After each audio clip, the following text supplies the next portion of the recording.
તદુક્તમ અપી દુર્બોધમ.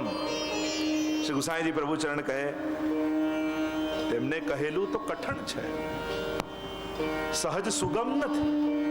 શ્રી વલ્લભની વાણીને સમજવી એ કૃપા વગર સંભવ નથી.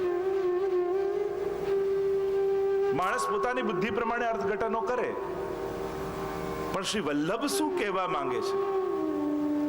જો આપણા વૈષ્ણવ બ્રહ્મ સંબંધ લીધા પછી પણ અનેક દોષોથી ગ્રસિત હોય છે, એમ આપણા આચાર્યો કહે છે. અને એ દોષોમાં ઘણી બધી વાતો કરી. એમાં એક દોષ એ કહ્યું કે મહાપ્રભુજીની વાણીનું પોતાની બુદ્ધિથી અર્થઘટન કરવું એ પણ દોષ છે. પોતાને અનુકૂળ રીતે ગોઠવી લેવું એ પણ દોષ છે. શ્રી વલ્લભની વાણી પર ભરોસો ન રાખવો એ પણ વૈષ્ણવી દોષ છે. શ્રી વલ્લભની વાણી માટે એવું વિચારવું કે આ તો 500 વર્ષ પહેલાનું છે, હવે તો દુનિયા બદલાઈ ગઈ, જમાનો બદલાઈ ગયો, હવે આ કાલને અનુકૂળ નથી, એમ અનુકૂળ ન જાણવી એ પણ દોષ છે. અનેક દોષો કયા છે, તેમને કહેલું તો કઠણ છે, અને માટે તે સહજ સરળતાથી સમજાઈ જાય તે કારણથી સુબોધમ સાદ યથા તથા અખિલારુત સમસ્ત પાપોનો નાશ કરનારા શ્રી મહાપ્રભુજીના તન્નામાષ્ટોત્તરશતમ 108 નામ કહું છું. ગુસાઈજી પ્રભુ ચરણ કહે શ્રી વલ્લભની વાણી સહજ જીવો જાણી નથી શકતા. એ ગુણ વાણી છે, એ રસાત્મક વાણી છે, એ ભાવાત્મક વાણી છે, એ વિરહાત્મક વાણી છે. સાધારણ જીવો, સાધારણ બુદ્ધિના લોકો, કારણ કે આ બુદ્ધિથી પર છે, કૃપા બળે સમજાય એમ છે, અને એટલા માટે જીવને કઠણ લાગે. આજે પણ તમે સુબોધનીજી આદિ ખોલો, કહેવાય સુબોધિની, પણ સાધારણ જીવો માટે તો દુર્બોધિત છે. સહજમાં સમજાય એમ નથી, એમની કૃપા વગર સમજાય એમ નથી. મોટા મોટા વિદ્વાનોને પણ ખોટા અર્થો કરતા જોયા છે, અને કૃપા બળે એ પણ જોયું છે. કાઠિયાવાડના ગામડામાં રહેતા માજી, જેને વાંચતા લખતા નથી આવડતું, એ પણ સુબોધનીજીની કારિકાઓના સુંદર અર્થો કરે છે. એ પણ જોયું છે. આ બંને વિરોધાભાસ જોયા છે. ત્યારે સમજમાં આવે કે આ તો કૃપા બળે સમજાય, બુદ્ધિ બળે ન સમજાય. શ્રી વલ્લભની કૃપા જેના પર થાય ને એ જ આ વાણીને સમજી શકે. તો કહ્યું તદુક્તમ અપી દુર્બોધમ સુબોધમ સાધ્યતા તથા. શ્રી સર્વોત્તમ સ્તોત્ર નો પાઠ કરવા માત્રથી, આ 108 નામ નો પાઠ કરવા માત્રથી દુર્બોધ સુબોધ થઈ જશે, સહજ થઈ જશે. અને એટલા માટે જ્યારે પણ મહાપ્રભુજીના ગ્રંથોનું તમે અવગાહન કરવા બેસો એના પહેલા સર્વોત્તમ સ્તોત્રનો પાઠ અચૂક કરજો. આ સ્તોત્રમાં એટલો પ્રભાવ છે. આપણે ત્યાં પૂર્વના આચાર્યોનું ચરિત્ર આવે છે. પુરુષોત્તમજી દશદિગંત વિજયી જેમને કહેવામાં આવે, પ્રકાંડ પંડિત, પ્રકાંડ વિદ્વાન. એમના જીવનનો એવો પ્રસંગ આવે છે. 5 વર્ષની આયુના હતા, બાળક હતા, અને ગામમાં કોઈ વિદ્વાન શાસ્ત્રાર્થ કરવા માટે આવ્યો, અને શાસ્ત્રાર્થ માટે ચેલેન્જ ફેંકી કે કાલે હું આપની જોડે શાસ્ત્રાર્થ કરવા આવું છું. કોઈ ઘરમાં વડીલ છે નહીં, 5 વર્ષના પુરુષોત્તમજી બિરાજમાન છે. મનમાં ચિંતા થઈ, અરે આ આટલા વિદ્વાન અને હું તો 5 વર્ષનું બાળક, એમની જોડે શાસ્ત્રાર્થમાં કેમ જીતીશ? ઉદાસ થઈ ગયા, એકાંતમાં આંસુ સારવા લાગ્યા. એટલામાં એમના માતૃચરણ પધાર્યા. કહ્યું બાવા રડો છો કેમ?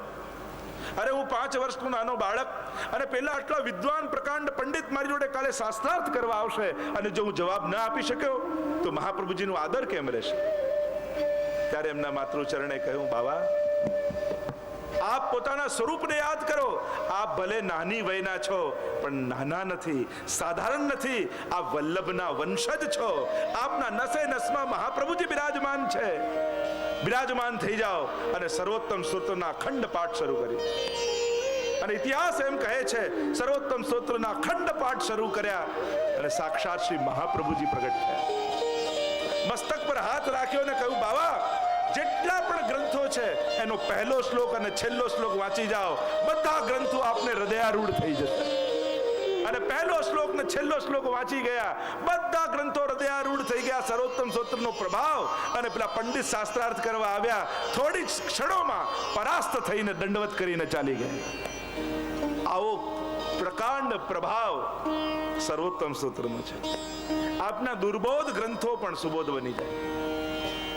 આજે પણ સાક્ષાત મહાપ્રભુજીનો અનુભવ કરવા માટે કોઈ એક સ્તોત્ર હોય તો એ સર્વોત્તમ સ્તોત્ર છે. બેઠક ચરિત્રમાં પણ આવે છે ને, કામવનની બેઠકજીનું ચરિત્ર વાંચો. મધુસૂદન નામના વૈષ્ણવ અખંડ સર્વોત્તમ સ્તોત્રના પાઠ કરવા માટે બેઠા અને મનમાં એક જ ભાવ, સાક્ષાત વલ્લભના મારે દર્શન કરવા છે. અનેક સમય સુધી 3 દિવસ સુધી પાઠ કર્યા અને ગુસાઈજી ત્યાં પધાર્યા અને કહ્યું કે હવે આ હઠ છોડી દો, પાઠ ભલે બંધ કરી દો. ગુસાઈજી પધાર્યા પણ એમણે પાઠ બંધ ન કર્યા, અખંડ પાઠ ચાલુ રાખ્યા. 6 મહિના થઈ ગયા અને સાક્ષાત મહાપ્રભુજી પ્રગટ થયા અને ત્યારે વિનંતી કરી કે જયરાજ, આમ દર્શન આપવામાં આટલું મોડું કેમ આપે કર્યું? મહાપ્રભુજી કે મેં મોડું નથી કર્યું, 3 દિવસ પછી જ ગુસાઈજી સ્વરૂપે હું જ તો પધારેલો. મારા અને ગુસાઈજીના સ્વરૂપમાં કોઈ ભેદ થોડી છે. એમ સર્વોત્તમ સ્તોત્રનો પાઠ કરશો, કોઈ ન કોઈ સ્વરૂપે શ્રી વલ્લભ તમને અનુભવ જરૂર કરાવશે. આ 6 સ્વરૂપો કયા છે મહાપ્રભુજીના, જે આજે પણ પ્રગટ સ્વરૂપે વલ્લભ આ 6 સ્વરૂપે ભૂતલ પર બિરાજે છે. આ 6 માંથી કોઈ એક ન એક સ્વરૂપે તમને મહાપ્રભુજીનો અનુભવ જરૂર થશે. અને આ સર્વોત્તમ સ્તોત્રનો એવો પ્રભાવ કે સર્વરૂપ શ્રી વલ્લભમાં બિરાજમાન છે એવો અનુભવ થયો જતા.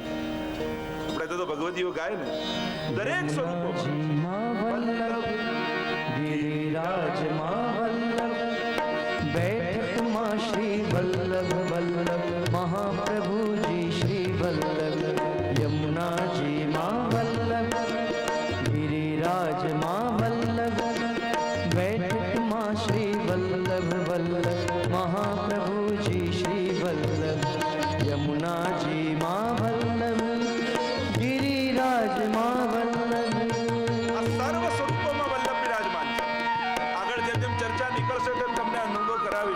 યમુનાજીમાં વલ્લભ કઈ રીતે, અથવા વલ્લભમાં યમુનાજી કઈ રીતે, ગિરિરાજજીમાં વલ્લભ કઈ રીતે, ગોવર્ધન સ્થિતિ ઉત્સાહ આપણું નામ છે, પણ વલ્લભમાં ગિરિરાજજી કઈ રીતે એની ચર્ચા કરીએ.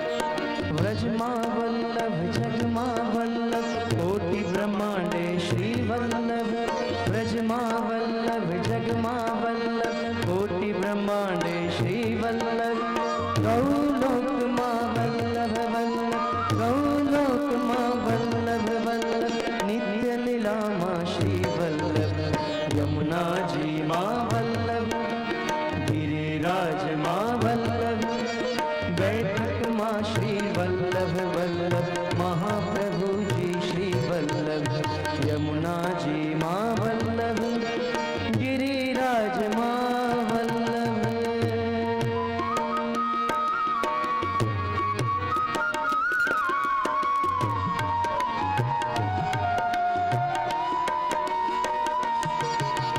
પાદુકાજીમાં વલ્લભ વલ્લભ, માળાજીમાં શ્રી વલ્લભ, પાદુકાજીમાં વલ્લભ વલ્લભ, માળાજીમાં શ્રી વલ્લભ, હસ્તાક્ષરમાં વલ્લભ વલ્લભ, હસ્તાક્ષરમાં વલ્લભ વલ્લભ, ભાગવતજીમાં શ્રી વલ્લભ, યમુનાજીમાં વલ્લભ, ગિરિરાજમાં વલ્લભ, બેઠકમાં શ્રી વલ્લભ વલ્લભ, મહાપ્રભુજી શ્રી વલ્લભ, યમુનાજીમાં વલ્લભ, ગિરિરાજમાં વલ્લભ. ભાગવત પ્રતિપદ મણિવર ભાવાન સુભૂષિતા મૂર્તિ શ્રી વલ્લભાભિધાન સ્તનોતુ નિજદાસસ્ય સૌભાગ્ય. ષોડશ ગ્રંથમાં વલ્લભ વલ્લભ, અષ્ટાક્ષરમાં શ્રી વલ્લભ, ષોડશ ગ્રંથમાં વલ્લભ વલ્લભ, અષ્ટાક્ષરમાં શ્રી વલ્લભ, પંચાક્ષરમાં વલ્લભ વલ્લભ, પંચાક્ષરમાં વલ્લભ વલ્લભ, અષ્ટાક્ષરમાં શ્રી વલ્લભ, યમુનાજીમાં વલ્લભ, ગિરિરાજમાં વલ્લભ, બેઠકમાં શ્રી વલ્લભ વલ્લભ, મહાપ્રભુજી શ્રી વલ્લભ, યમુનાજીમાં વલ્લભ, ગિરિરાજમાં વલ્લભ. અષ્ટાક્ષર પંચાક્ષર સર્વ ગ્રંથ સહિત શ્રી વલ્લભના નામમાં એ છે પૂર્ણ ભક્તિ.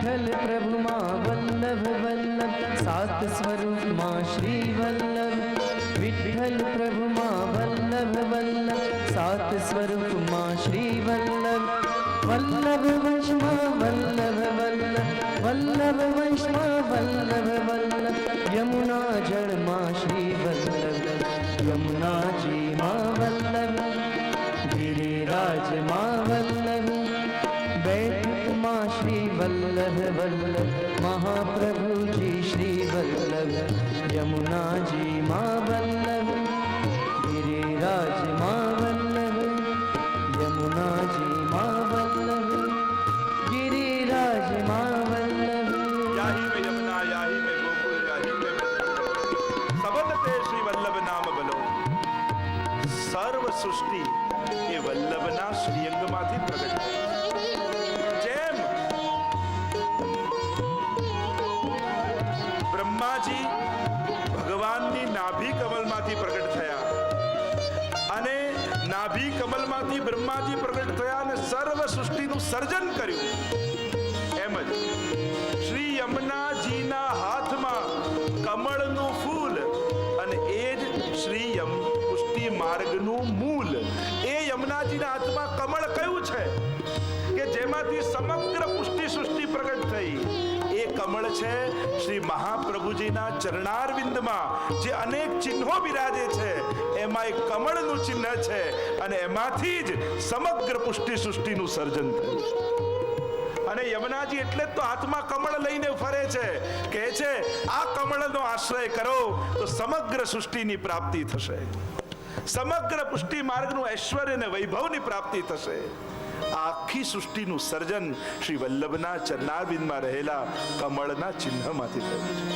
છે અને એટલે તો યમુનાજી એ કમળ લઈને ફરે છે કે આ કમળનો આશ્રય કલયુગમાં જે કરશે એને જ હેત કરી દેત શ્રી યમને વાસ કુંજે એને જ તો એ મહારાજનું દાન મળશે એને જ તો કુંજમાં વાસ મળશે અને આમ 108 નામ ગુસાઈજી કહે છે હું કહું છું એ દુર્બોધ ને સુબોધ કરી આપશે સમસ્ત પાપોનો નાશ કરી દેશે અને 5મા શ્લોકમાં જે મંત્રમાં ઋષિ છંદ દેવતા બીજ આદિની વાત કહેવામાં આવી હોય દરેક મંત્ર હોય એમાં આટલા બધા વસ્તુઓ હોય અને એ વાત સમજાવતા શ્રી ગુસાઈજી પ્રભુચરણ આજ્ઞા કરતા કહે ऋषिरग्नि कुमारस्तु नाम्नां छन्दो जगत्यसौ श्रीकृष्णास्यं देवता च बीजं कारुणिकः प्रभु આ સર્વોત્તમ સ્તોત્રમાં રહેલા 108 મંત્રો એના ઋષિ કોણ એનું છંદ કયું એના દેવતા કોણ અને એનું બીજ શું જેમ ગાયત્રી મંત્ર માટે વાત કરીએ તો કે એનું છંદ કયું તો કે ગાયત્રી એના દેવતાની વાત છે એના ઋષિની વાત છે હમણાં એનો વિસ્તાર નથી કરતો સર્વોત્તમ સ્તોત્ર પર આવું છું એમ સર્વોત્તમ સ્તોત્ર રૂપી જે મંત્ર છે એ મંત્રના ઋષિ કોણ જો આ 5મા શ્લોકમાં જ્ઞાન તત્વ બતાવ્યું કારણ ઋષિઓને જે જ્ઞાન નથી એ મંત્રોના દર્શન પણ શ્રી ગુસાઈજી એવા ઋષિ છે કે એમને થઈ રહ્યા છે આજ એમનું જ્ઞાન તત્વ છે આ મહાપ્રભુજીનું જ્ઞાન રૂપ છે કે જે અગોચર છે એ સ્વરૂપનું અહીંયા જ્ઞાન આપવામાં આવ્યું છે તો ઋષિર અગ્નિ કુમારસ્તુ અને ઋષિ કોણ ઋષિ કોને કહેવાય કે ઋષય મંત્ર દ્રષ્ટારઃ આ જેટલા મંત્રો હોય છે ઋષિઓ બનાવતા નથી એમને સમાધિમાં દર્શન થાય છે તો બે પ્રકારની સમાધિ છે એક જ્ઞાન રૂપ સમાધિ બીજું રસરૂપ સમાધિ સાધારણ ઋષિઓને આધ્યાત્મિક મંત્રો સુધીના મંત્રોના દર્શન થાય છે આધિ ભૌતિક અને આધ્યાત્મિક જે આધ્યાત્મિક ઋષિઓ છે જે જ્ઞાન સમાધિમાં બેઠા છે જો ભાગવતજીને પણ સમાધિ ભાષા કહીએ ને કારણ કે એના ઋષિ સ્વયં વ્યાસજી છે ભાગવતજી બનાવ્યું નથી વ્યાસજીએ એમને દેખાયું છે એટલે આપણે ત્યાં ઋષિ શબ્દની વ્યાખ્યા શાસ્ત્રોમાં એ કરવામાં આવી. ઋષય મંત્ર દ્રષ્ટારઃ, મંત્રોને જોનારા એ ઋષિ. તો આ જેટલા આપણા સમાજમાં મંત્રો છે એ ઋષિઓએ જોયા છે. 3 પ્રકારના ઋષિઓ આપણે ત્યાં છે: રાજર્ષિ, દેવર્ષિ અને બ્રહ્મર્ષિ. આ 3 પ્રકારના ઋષિઓ આપણે ત્યાં પ્રસિદ્ધ છે. એક રાજર્ષિ વિશ્વામિત્ર આદિ રાજા હતા, પણ પછી ઋષિ થઈ ગયા, અને ઋષિ જેવું જીવન એમનું થયું એટલે રાજર્ષિ કહેવાય, અને એમણે જે મંત્રોના દર્શન કર્યા. બીજા છે દેવર્ષિ, નારદજી આદિ છે દેવ પણ ઋષિ રૂપ છે, ઋષિની જેમ રહે છે. દ્વાદશાક્ષર મંત્ર આદિ આપ્યા છે ધ્રુવજીને, એ છે દેવર્ષિ.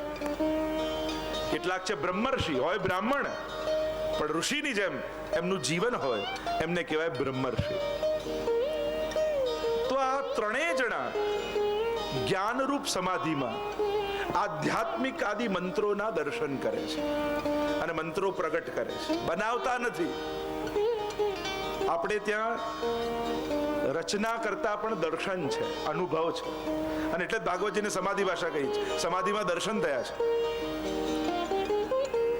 એમ જ અહીંયા બહુ સુંદર વાત ગોકુલનાથજી આદિ ટીકામાં સમજાવે છે. કયું ઋષિ અગ્નિ કુમારસ્તુ. આ ઋષિ કયા છે? અગ્નિ કુમાર. એટલે કે આ એવા ઋષિ છે કે જે વેદમાં લખેલા મંત્રો ઋષિઓ જોઈ શક્યા, પણ વેદો પણ જે મંત્રોનું વર્ણન ન કરી શક્યા, નેતિ કહી એ લોકો પણ વાણીથી એનું ઉચ્ચારણ ન કરી શક્યા, અને ઋષિઓ જેને જોઈ ન શક્યા એ મંત્રો જોનારા ઋષિ કોઈ હોય તે ગુસાઈજી છે. અને એટલે સર્વોત્તમ સ્તોત્રના જેટલા મંત્રો છે એ વેદોમાં વર્ણિત નથી, કારણ કે વેદો આધ્યાત્મિક સુધી છે, પણ આ મંત્રો છે એ બધા આધિદૈવિક મંત્રો છે, જે કેવલ રસ સમાધિમાં જ દર્શન થઈ શકે. જ્ઞાન સમાધિ પ્રભુના 2 રૂપ છે, જ્ઞાન અને રસ. તો જ્ઞાન રૂપ પરમાત્માનો અનુભવ કરવાનો પ્રકાર અને રસરૂપ પરમાત્માનો અનુભવ કરવાનો પ્રકાર, બંનેની વાત વેદોમાં કહી છે. ઉપનિષદોમાં જ્ઞાન કાંડ આદિ છે ને જ્ઞાનનું વર્ણન કરવામાં આવ્યું, કઈ રીતે જ્ઞાન રૂપ પરમાત્માનો અનુભવ થાય, અહમ બ્રહ્માસ્મિનો અનુભવ. અને એ જ વેદે રસો વૈષઃ, રસરૂપ પરમાત્માને પણ કયા છે, અને રસનો અનુભવ રસશાસ્ત્ર પ્રમાણે કઈ રીતે કરવો જોઈએ, કઈ રીતે કરાય, એનું વર્ણન શ્રી મહાપ્રભુજીએ કર્યું છે. તો આ ઋષિ કેવા છે? ઋષિ અગ્નિ કુમાર અસ્તુ. એક અર્થ એમ કર્યો અગ્નિકુમાર, શ્રી મહાપ્રભુજી સાક્ષાત અલૌકિક અગ્નિ રૂપ છે. જો સાધારણ અગ્નિ હોય ને એની નિકટ જાઓ તો તાપ લાગે, દૂર જાઓ તો શીતલ થાય, પણ આ વલ્લભ કેવા અગ્નિ છે, નિકટ જાઓ એટલા શીતલ થતા જાઓ, દૂર જાઓ એટલો તાપ વધતો જાય, એટલો વિરહાત્મક અનુભવ કરાવતા જાય શ્રી વલ્લભ. વલ્લભનું સ્વરૂપ શું છે? એ સુધા સ્વરૂપ શું છે? એ તાપાત્મક છે. ચરણારવિંદની ભક્તિ અને મુખારવિંદની ભક્તિ, 2 પ્રકારની ભક્તિ આપણે ત્યાં કહી. શીતલ ભક્તિ એ ચરણારવિંદની ભક્તિ છે, તાપાત્મક ભક્તિ એ મુખારવિંદની ભક્તિ છે. શ્રી મહાપ્રભુજી એ મુખારવિંદ રૂપ છે, અને આમ વિરહાનલ રૂપ છે, એ વિરહાત્મક રૂપ એટલે કે તાપાત્મક રૂપ છે. એવી અગ્નિ છે. તો ઋષિ અગ્નિ કુમારસ્તુ, અગ્નિ રૂપ શ્રી મહાપ્રભુજી વૈશ્વાનરાય નમઃ ત્યાં સર્વોત્તમ સૂત્રમાં પણ કહ્યું. અનેક પ્રકારના અગ્નિ શાસ્ત્રોએ વર્ણન કર્યા, 27 પ્રકારના અગ્નિ શાસ્ત્રોએ કયા છે, એમાં વૈશ્વાનર નામનો અગ્નિ શ્રી મહાપ્રભુજી છે. એ વિરહાત્મક અગ્નિ છે. રાસ સમય અંતર ધ્યાન થયેલા પ્રભુ અને એ સમય અંતર ધ્યાન થયેલા પ્રભુને શોધતી ગોપીઓના હૃદયમાં જે અગ્નિ પ્રગટ થયો એ અગ્નિ રૂપ શ્રી વલ્લભ છે. એ કોઈ હવન કુંડમાં રહેલો અગ્નિ નહીં, પણ ઋષિ અગ્નિ કુમાર અસ્તુ. આ ઋષિ કોણ છે? અગ્નિના કુમાર. એવા અગ્નિ રૂપ શ્રી વલ્લભના લાલ પુત્ર. અને બીજો અર્થ કર્યો ઋષિ અગ્નિ કુમારસ્તુ. અગ્નિ કુમારસ્તુ કેમ શબ્દનો પ્રયોગ કર્યો? તો કહ્યું કે જે વેદોમાં પણ મંત્રો નથી લખ્યા એ મંત્રો કોણ જાણે છે? તો કે ગોપીજનો, ભગવદીજનો, લીલાના જનો.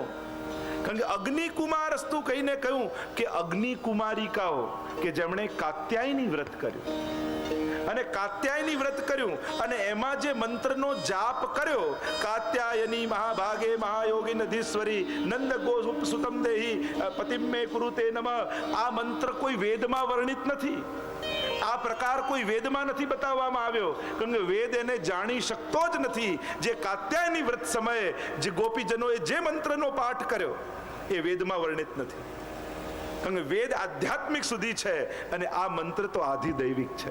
રસાત્મક પ્રભુને પતિ રૂપે પામવા માટેની આ ઉપાસના પદ્ધતિ વેદ વર્ણન કરી શકતું નથી. એ તો ગોપીજનો જ જાણી શકે છે, એ તો કુમારિકાઓ જ જાણી શકે છે. અને એનો સંકેત કરતા અહીંયા કહ્યું ઋષિર અગ્નિ કુમારસ્તુ. આ જે સર્વોત્તમ સ્તોત્ર છે એ અગોચર નિત્ય લીલામાં બિરાજતા યુગલ સ્વરૂપ, સ્વામીજી રૂપ, સાક્ષી રૂપ, પ્રભુ રૂપ, એના મંત્રો છે જે વેદ ક્યારે જાણી ન શકે. કારણ કે 3 ગુણવાળા વેદો છે. એમ ભગવદ્ ગીતામાં ભગવાન પણ કહે છે નૈસ્ત્રૈગુણ્ય ભવાર્જુન, 3 ગુણોથી મુક્ત થા. આ તો રસાત્મક અને નિર્ગુણ મંત્રોની વાત છે. અને એ મંત્રો આ ઋષિ શ્રી ગુસાઈજી જ કેવલ આને દર્શન કરી શકે.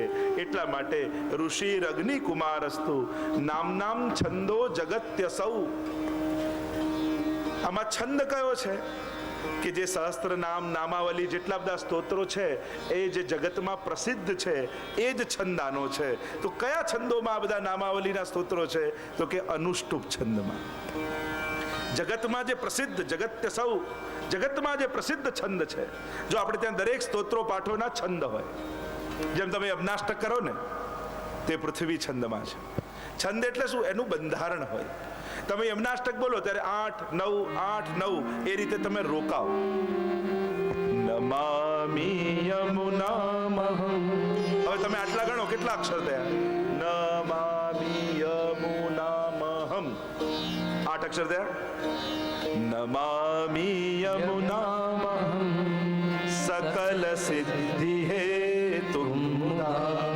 હવે સકલ સિદ્ધિ હેતુ મુદા 9 અક્ષર થયા. તમને ખબર નથી પણ તમે આખું સ્તોત્ર બોલશો, યવનાષ્ટક બોલશો ત્યારે 8 9 8 9 એટલા અક્ષરે રોકાશો, કારણ કે આ પૃથ્વી છંદનું બંધારણ છે. તો અહીંયા કયો છંદ છે કે અનુષ્ટુપ. અનુષ્ટુપ છંદ કેવો હોય? 8 8 અક્ષરે તમે રોકાવો. ઘણી વાર લોકો એમ કહે કે આપણે જો છંદમાં બોલીએ તો નામ તૂટે છે, તો નામ ન તૂટે એ રીતે સર્વોત્તમ સ્તોત્ર બોલવું. અને ઘણા એમ કે ના 8 8 અક્ષરે રોકાવું. તો સાચું શું? તો સ્વયં ગુસાઈજીએ જ કહી દીધું નામ છંદો જગત્ય સૌ. જ્યારે પણ બોલો ત્યારે છંદનું બંધારણ રાખીને બોલો. એટલે ભલે નામ નો તૂટે, ભંગ થાય, પણ છંદ ભંગ ન થવો જોઈએ. સ્વચ્છંદ નહીં થઈ જવું, છંદબદ્ધ રહેવું. અને એટલા માટે આપણે ત્યાં છંદનો પ્રકાર છે. એટલે અનુષ્ટુપ છંદમાં જેમ ચિંતા સંતાન હંતારો યત્પાદાંબુજરેણવ સ્વીયાનામ તાન નિજાચાર્ય પ્રણમામિ. અનુષ્ટુપ છંદ 8 8 8 અક્ષરે તમે રોકાવ છો, 32 અક્ષર થાય. આ અનુષ્ટુપ છંદનું બંધારણ. તો અહીંયા પણ કયો છંદ છે? તો કે અનુષ્ટુપ છંદ. પ્રાય મંગલાચરણ આદિ અનુષ્ટુપ છંદમાં આવે છે. 32 લક્ષણ વાળા પ્રભુ છે. શ્રી મહાપ્રભુજી પણ 32 લક્ષણ વાળા છે. અને એટલા માટે અનુષ્ટુપ છંદમાં 8 8 8 8. તો આમ 8 ચોક 32 32 અક્ષરમાં આ છંદ લીધો છે. શ્રી કૃષ્ણાસ્યમ દેવતા છે. આના દેવતા કોણ? દરેક મંત્રના કોઈ દેવતા હોય. તમે જે મંત્રની ઉપાસના કરતા હોય એ દેવતાનું સ્મરણ કરીને એ મંત્રનો જાપ કરવો જોઈએ. મંત્ર કયો કરતા હોય અને સ્મરણ કોનું કરતા હોય તો એ મંત્ર કાર્ય ન કરે. જે મંત્ર જે દેવતા હોય એનું સ્મરણ કરીને કરાય.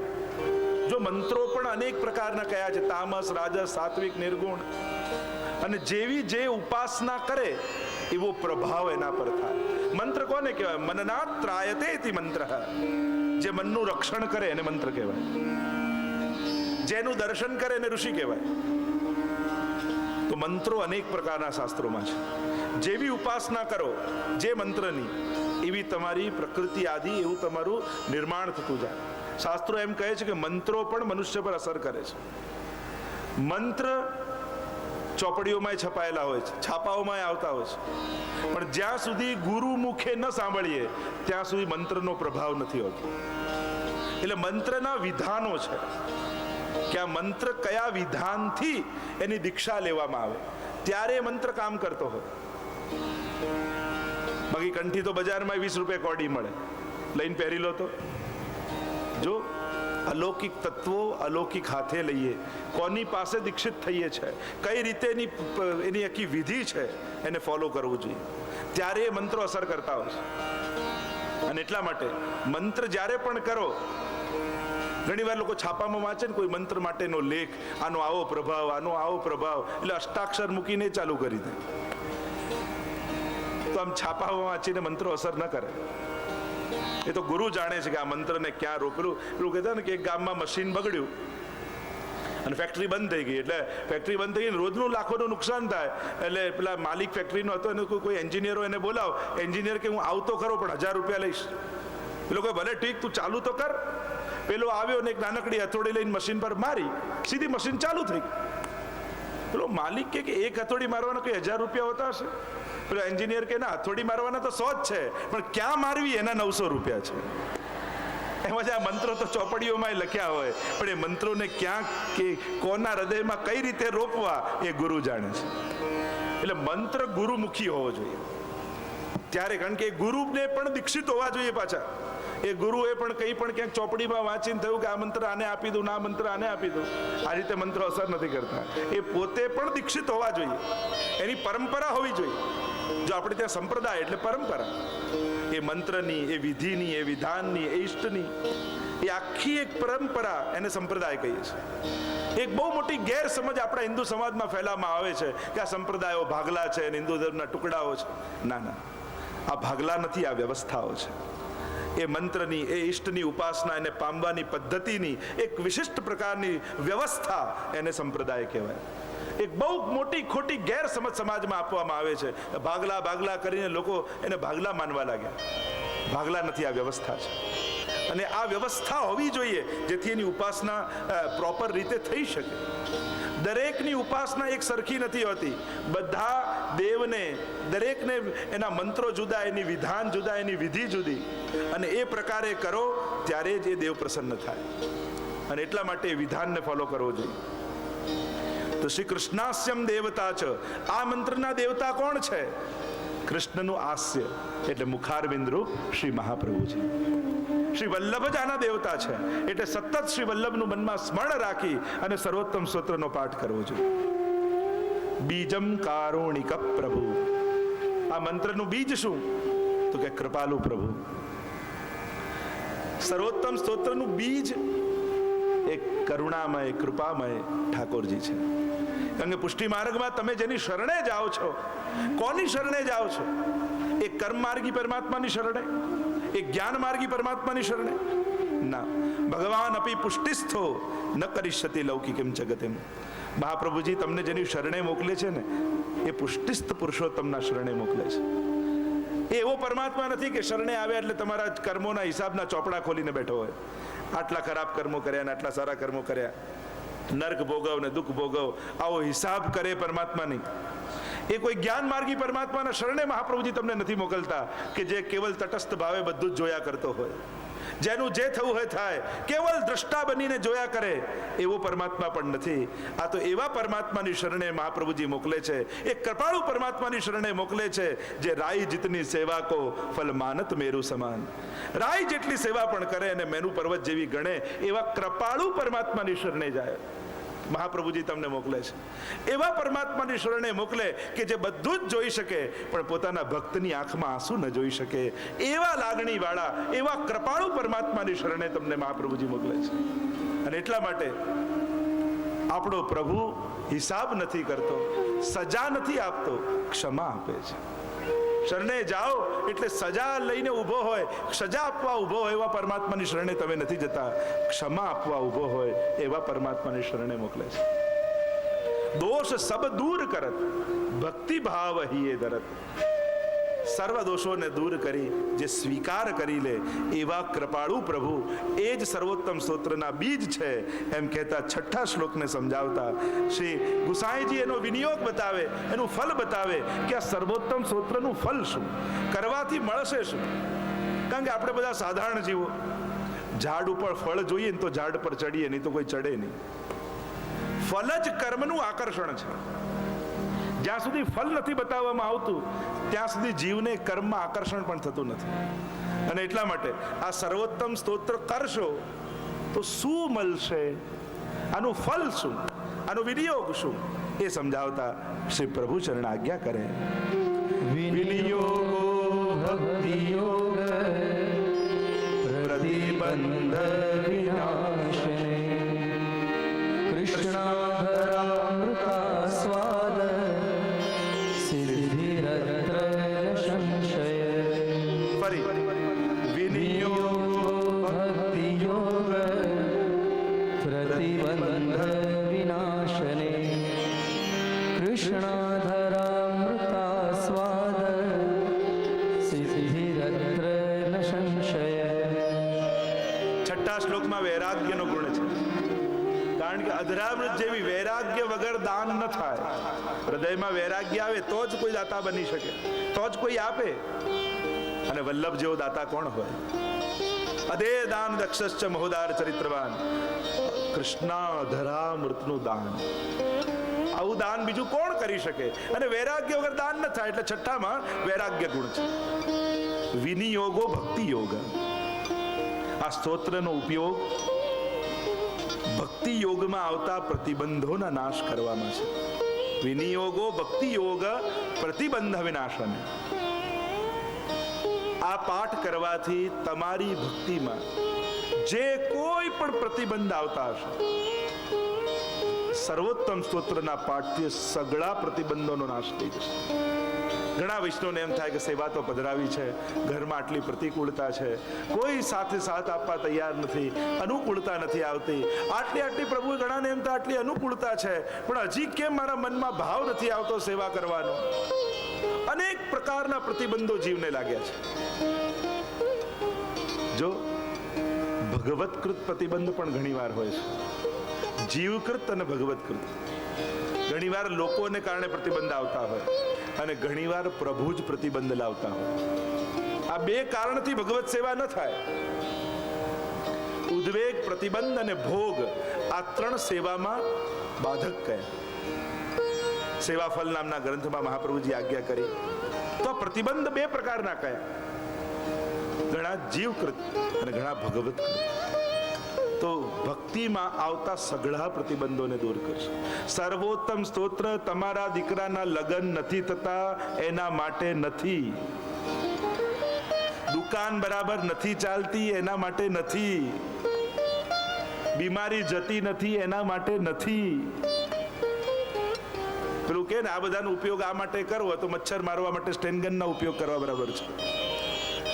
જે અગરબત્તી સળગાવવાથી ભાગી જતા હોય એને સ્ટેનગનથી ન ભગાવાય. એમ આ સાધારણ લૌકિક પ્રતિબંધો તો ભાગ્યોના ફળ છે. અને તો વલ્લભના સ્મૃતિ માત્રાર્થી નાશન, વલ્લભનું સ્મરણ કર્યું, સર્વોત્તમ સ્તોત્ર કરવાનો સંકલ્પ કર્યો ને, એ ઈચ્છા માત્રથી પ્રતિબંધો દૂર થઈ જાય. આ બધા તો લૌકિક. પણ આનો પાઠ કરવાથી એ ફળ મળશે જે સર્વને દુર્લભ છે, જે કોઈને મળ્યું નથી એવું ફળ મળશે. અને એવું ફળ શું છે? કૃષ્ણાધરામૃતા સ્વાદ સિદ્ધિરત્ર ન સંશય. તો શ્રી કૃષ્ણના અધરામૃતના સ્વાદની સિદ્ધિ આ સ્તોત્રથી પ્રાપ્ત થાય. આ સ્તોત્રમાં રહેલી છે. સાક્ષાત સુધારૂપ આ સ્તોત્ર છે. જો પુષ્ટિ માર્ગનું તો પ્રાગટ્ય જ સુધારૂપથી છે, સુધામાંથી છે. બે પ્રકારની સૃષ્ટિ પુષ્ટિ માર્ગમાં માનવામાં આવે, બિંદુ સૃષ્ટિ અને નાદ સૃષ્ટિ. ઠાકોરજી જ્યારે વેણુનાદ કરે અને વેણુનાદ કરતી સમયે પ્રભુના મુખમાંથી અધરામૃતના બિંદુઓ સરે, સરિત થાય. અને એ સમયે સ્વામીજી આવીને ઝીલ્યા. અને જે ઝીલ્યા, જે અધરામૃતના બિંદુઓ, એ વલ્લભ અને વલ્લભ વંશ, જેને બિંદુ સૃષ્ટિ કહીએ છીએ. અને પ્રભુએ જે અધર પર વેણું પધરાવીને જે નાદ કર્યો અને નાદ આખો વ્રજમાં વ્યાપ્યો અને એને સાંભળીને જે ગોપીજનો દોડીને આવ્યા એ આ વૈષ્ણવી સૃષ્ટિ જેને નાદ સૃષ્ટિ કહીએ છીએ. તો બે સૃષ્ટિ પુષ્ટિ માર્ગમાં છે. બિંદુ સૃષ્ટિ એટલે વલ્લભ આચાર્ય કુલ અને નાદ સૃષ્ટિ એટલે વૈષ્ણવ કુલ, વૈષ્ણવ સમાજ. આ બે સૃષ્ટિ આપણે ત્યાં છે વેણુ નાદથી. અને એટલા માટે જ તો જે નાદ સાંભળીને આવ્યા તો તમે એ સમયે રાસ પંચાધ્યાયની કથા સાંભળી હશે જે 10 શ્લોકમાં ગોપીજનો બોલ્યા છે. મૈવમ વૈભવવર્તી ભવાન ગદિતુમનું સંસમ સંત્યજ્ય સર્વ વિષયાન તવ પાદ મૂલમ. જે 10 શ્લોકમાં ભગવાને પ્રશ્નો કર્યા અને 11 શ્લોકમાં જે ગોપીજનો બોલ્યા એ જ તો બ્રહ્મ સંબંધ સમય આપણે ફરી બોલીએ છીએ. તમે જ્યારે સરખામણી કરો બ્રહ્મ સંબંધ મંત્રની અને ગોપીજનોએ જે ઉત્તર આપ્યા છે એની, તો તમને સમાનતા લાગશે. એટલે કે ભૂતલ પર આ જેટલા પણ વૈષ્ણવ બ્રહ્મ સંબંધી છે એ બીજા કોઈ નહીં પણ ઠાકોરજીએ રાસ સમયે જે વેણુનાદ કર્યો હતો અને વેણુનાદ સાંભળીને જે ગોપીજનો દોડીને આવ્યા હતા એ જ આ ગોપીજનો, એ આ વૈષ્ણવી સૃષ્ટિ છે. અને ફરી એ વેણુ રૂપ, એ સુધા રૂપ શ્રી વલ્લભ ભૂતલ પર આવે. ભાગ્યન વલ્લભ ભૂતલ આવે. આ ભાગ્યન વલ્લભ શું છે? જ્યારે રાસ થઈ રહ્યો છે નિત્ય લીલા ગોલોક ધામમાં અને રાસ થતા થતા સ્વામીજીને કંઈ સ્મરણ થયું ને ઉદાસ દેખાયા. કારણ કે એવો પ્રસંગ આવે છે કે એકવાર રાસમાં ગોપીજનોએ કહ્યું કે હે યમુનાજી આપ મુખ્ય સ્વામીજી બનો અને મહારાજ ઠાકોરજી આપ કરો. ઠાકોરજી કહે પણ સ્વામીજીને નહીં બોલાવીએ તો નારાજ થશે. ગોપીજનોએ કહ્યું કે અમારો મનોરથ છે કે આજે મુખ્ય સ્વામીજી યમુનાજી બને. બહુ આગ્રહ કર્યો અને ઠાકોરજી મહારાસ કર્યો. મુખ્ય સ્વામીજી યમુનાજી બન્યા અને રાસની ધ્વનિ પહોંચી સ્વામીજીની કુંજમાં અને સ્વામીજીને થયું કે મારા વગર રાસ થઈ રહ્યો છે. દોડતા કોપાયમાન થયેલા સ્વામીજી પધાર્યા. ગોપીજનો વ્રજભક્તો ગભરાય. અરે સ્વામીજી આવશે ને શ્રાપ આપી દેશે, શું કરીએ, ક્યાં જઈએ? યમુનાજી ગભરાયા અને યમુનાજી તો જલ પ્રવાહ રૂપે વહેવા લાગ્યા. નદી રૂપ ધારણ કર્યું ને વહેવા લાગ્યા. આ વ્રજભક્તોને થયું કે અમે ક્યાં જઈએ? યુક્તિ કરી, ફૂલોનું રૂપ ધારણ કર્યું, માળા બનીને ઠાકોરજીની કંઠમાં બિરાજી ગયા. અને સ્વામીજી દોડતા આવ્યા, જુએ તો એકલા ઠાકોરજી ઉભા છે. ધૂળની ડમરીઓ ઉડી રહી છે, ચરણના ચિહ્નો ચારે બાજુ છે. સ્વામીજી કહે પ્રભુ ચોક્કસ અહીંયા રાસ થતો હતો. ઠાકોરજી કે ના, આપણા વગર રાસ ક્યાંથી થાય? દેખો ઠાકોરજી ખોટું ન બોલો, ચોક્કસથી આપ રાસ કરતા હતા. અને સ્વામીજીની દ્રષ્ટિ પડી તાજા ફૂલોની માળા ઉપર ઠાકોરજીના કંઠમાં અને થયું કે આ કોઈક ગડબડ છે. આ માલા સાધારણ નથી. જ્યાં માલા ખેંચી અને તૂટ પડી મોતીની માલા, એ માળા તૂટી અને નિત્ય લીલામાં બિરાજતા સગળા વ્રજભક્તો ભૂતલ પર પડ્યા. ભૂતલ પર પડ્યા. સ્વામીજી મહારાસ કરી રહ્યા છે ઠાકોરજીની સાથે, પણ રાસ કરતા સ્વામીજીનું મુખ ઉદાસ દેખાયું. ઠાકોરજી પૂછ્યું, અરે સ્વામીજી રાસમાં આપ ઉદાસ કેમ? ત્યારે સ્વામીજીએ કહ્યું કે મારે કારણે અનેક વ્રજભક્તો ભૂતલ પર પડ્યા. આ સુખ મને તો મળી રહ્યું છે, આ ગોપીજનોને તો મળી રહ્યું છે, પણ કેટલા લીલાનાથી વિખૂટા પડીને જીવો ભૂતલ પર ગયા અને એમને આ સુખ નથી મળતું. આ રાસના સુખથી બધા વંચિત છે. મારા મનમાં આનંદ નથી આવતો.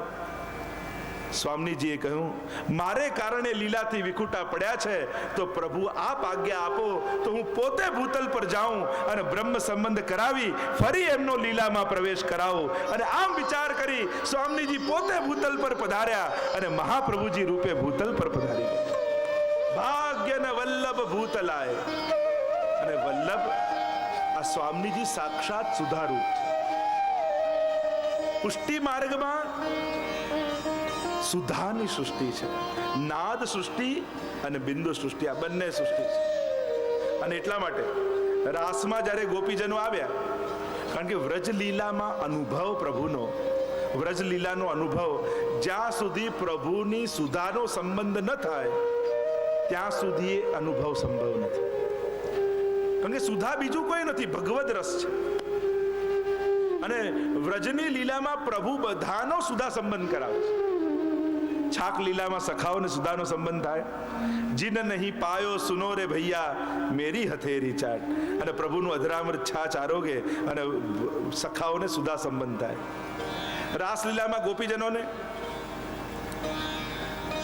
વેણુનાદ સમયે લતા પતા ગાયો હરણીઓ પક્ષીઓને, કારણ કે જ્યારે પ્રભુ નાદ કેવલ નથી કરતા વેણુનો, પણ નાદ તો પાત્ર છે, એમાં પ્રભુ પોતાની સુધા પધરાવી અને આ વ્રજના જીવો સુધી પહોંચાડે છે. દેવભોગ્યા, ભગવત ભોગ્યા અને સર્વા ભોગ્યા, ત્રણ પ્રકારની સુધા ઠાકોરજી વહાવે છે, એમ યુગલ ગીતના સુબોધનીમાં મહાપ્રભુજી સમજાવે છે. આપણે એનો વિસ્તાર નથી કરતો, પછી ક્યારેક કરીશ. તો સર્વા ભોગ્યા સુધા, જે સર્વ માટે અભોગ્ય છે, જેના ભોગતા કેવળ ઠાકોરજી છે, અને એ ગોપીજનોમાં પધરાવી રાસમાં ઠાકોરજી ગોપીજનોના માધ્યમથી એ સુધાનો અનુભવ કરે છે. આખો પ્રકાર છે સર્વા ભોગ્યા સુધાનો અનુભવ કરવાનો. દેવભોગ્યા તો દેવા સાક્ષીણા અત્ર, જે સાક્ષીઓ છે વેણુનાદની પ્રસંગના, એ સર્વ સાક્ષીઓ, પક્ષીઓ, ગાયો, હરણીઓ એ દેવો છે. બીજા ભગવત ભોગ્યા એટલે ભગવતીજીનો જેનું પાન કરે છે. અને ત્રીજી સર્વા ભોગ્યા, જે કેવલ ને કેવલ પ્રભુ માટે છે. એટલે એ વેણુનાદ દ્વારા ગોપીજનોમાં પ્રભુ સુધા પધરાવી રાસ કરીને એ સુધાને ઠાકોરજી પોતે ઉપભોગ કરે છે. તો આ સુધા સંબંધ કરાવે. નંદ અને યશોદાજી, લાલન જ્યારે ગોદમાં હોય ને લાર સ્ત્રવે થોડી પર આવે અને યશોદાજીને નંદ બાબા ચુંબન કરે તો એમને પણ સુધાનો સંબંધ થાય. તો આ સુધાની સૃષ્ટિ એ પુષ્ટિ સૃષ્ટિ છે. સુધાનો અનુભવ પ્રભુ કરાવે છે. તો એટલા માટે જ જો બ્રહ્મ સંબંધ મંત્ર તો કોઈ પણ વાંચી શકે, કોઈ પણ આપી શકે, પણ જ્યાં સુધી મહાપ્રભુજીના મુખે ન સાંભળીએ, કારણ કે મહાપ્રભુજી કોણ છે? એ સુધા રૂપ છે. અને ભૂતલ પર સુધા વલ્લભ રૂપ સુધાનો સંબંધ ન થાય ત્યાં સુધી નિકુંજ નાયક શ્રીનાથજીનો અનુભવ ન થાય. એટલા માટે શ્રી વલ્લભ દ્વારા જ બ્રહ્મ સંબંધ લેવો.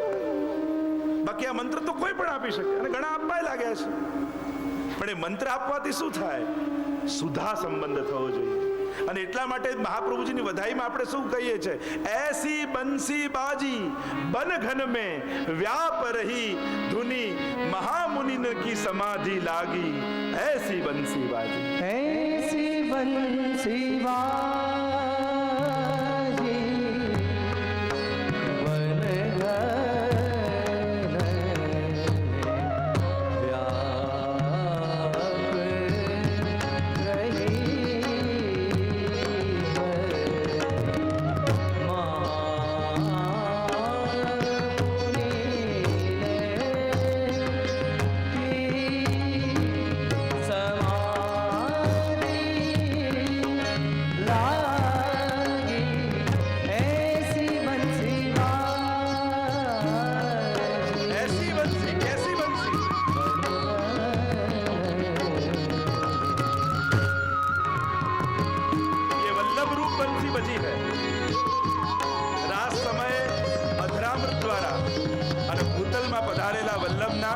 વચનામૃત દ્વારા એ જ સુધાનો સંબંધ ઠાકોરજી કરાવે.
અને સર્વ દેવી જીવો દોડી દોડી અને એમની શરણે આવે છે.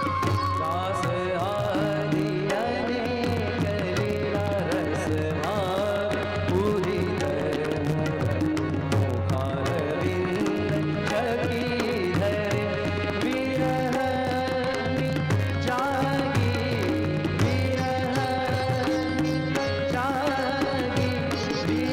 વિરહની જાગી રાસ આદિ અનેક લીલા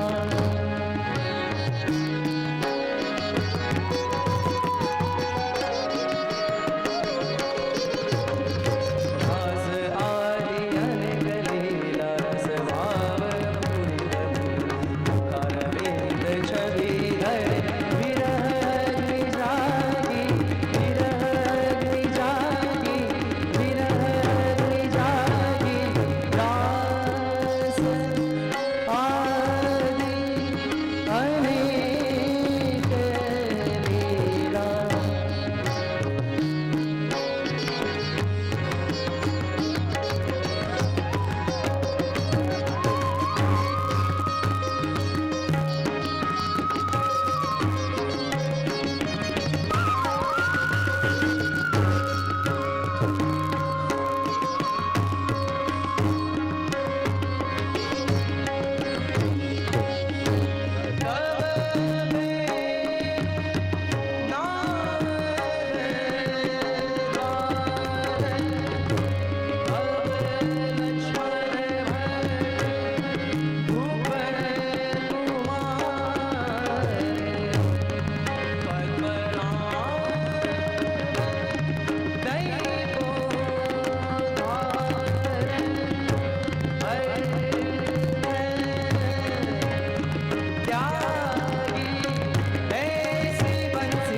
तो अब लक्ष्मण भट्ट द्वार वह जो बंसी बजी वही लक्ष्मण भट्ट जी के द्वार पर श्री वल्लभ रूप से वही सुधा पधारी है और वेणुनाथ अब वचनामृत के द्वारा भक्तों के भावों का सिंचन करके संबंध करा करके वही रास का सुख देने श्री वल्लभ पधारे.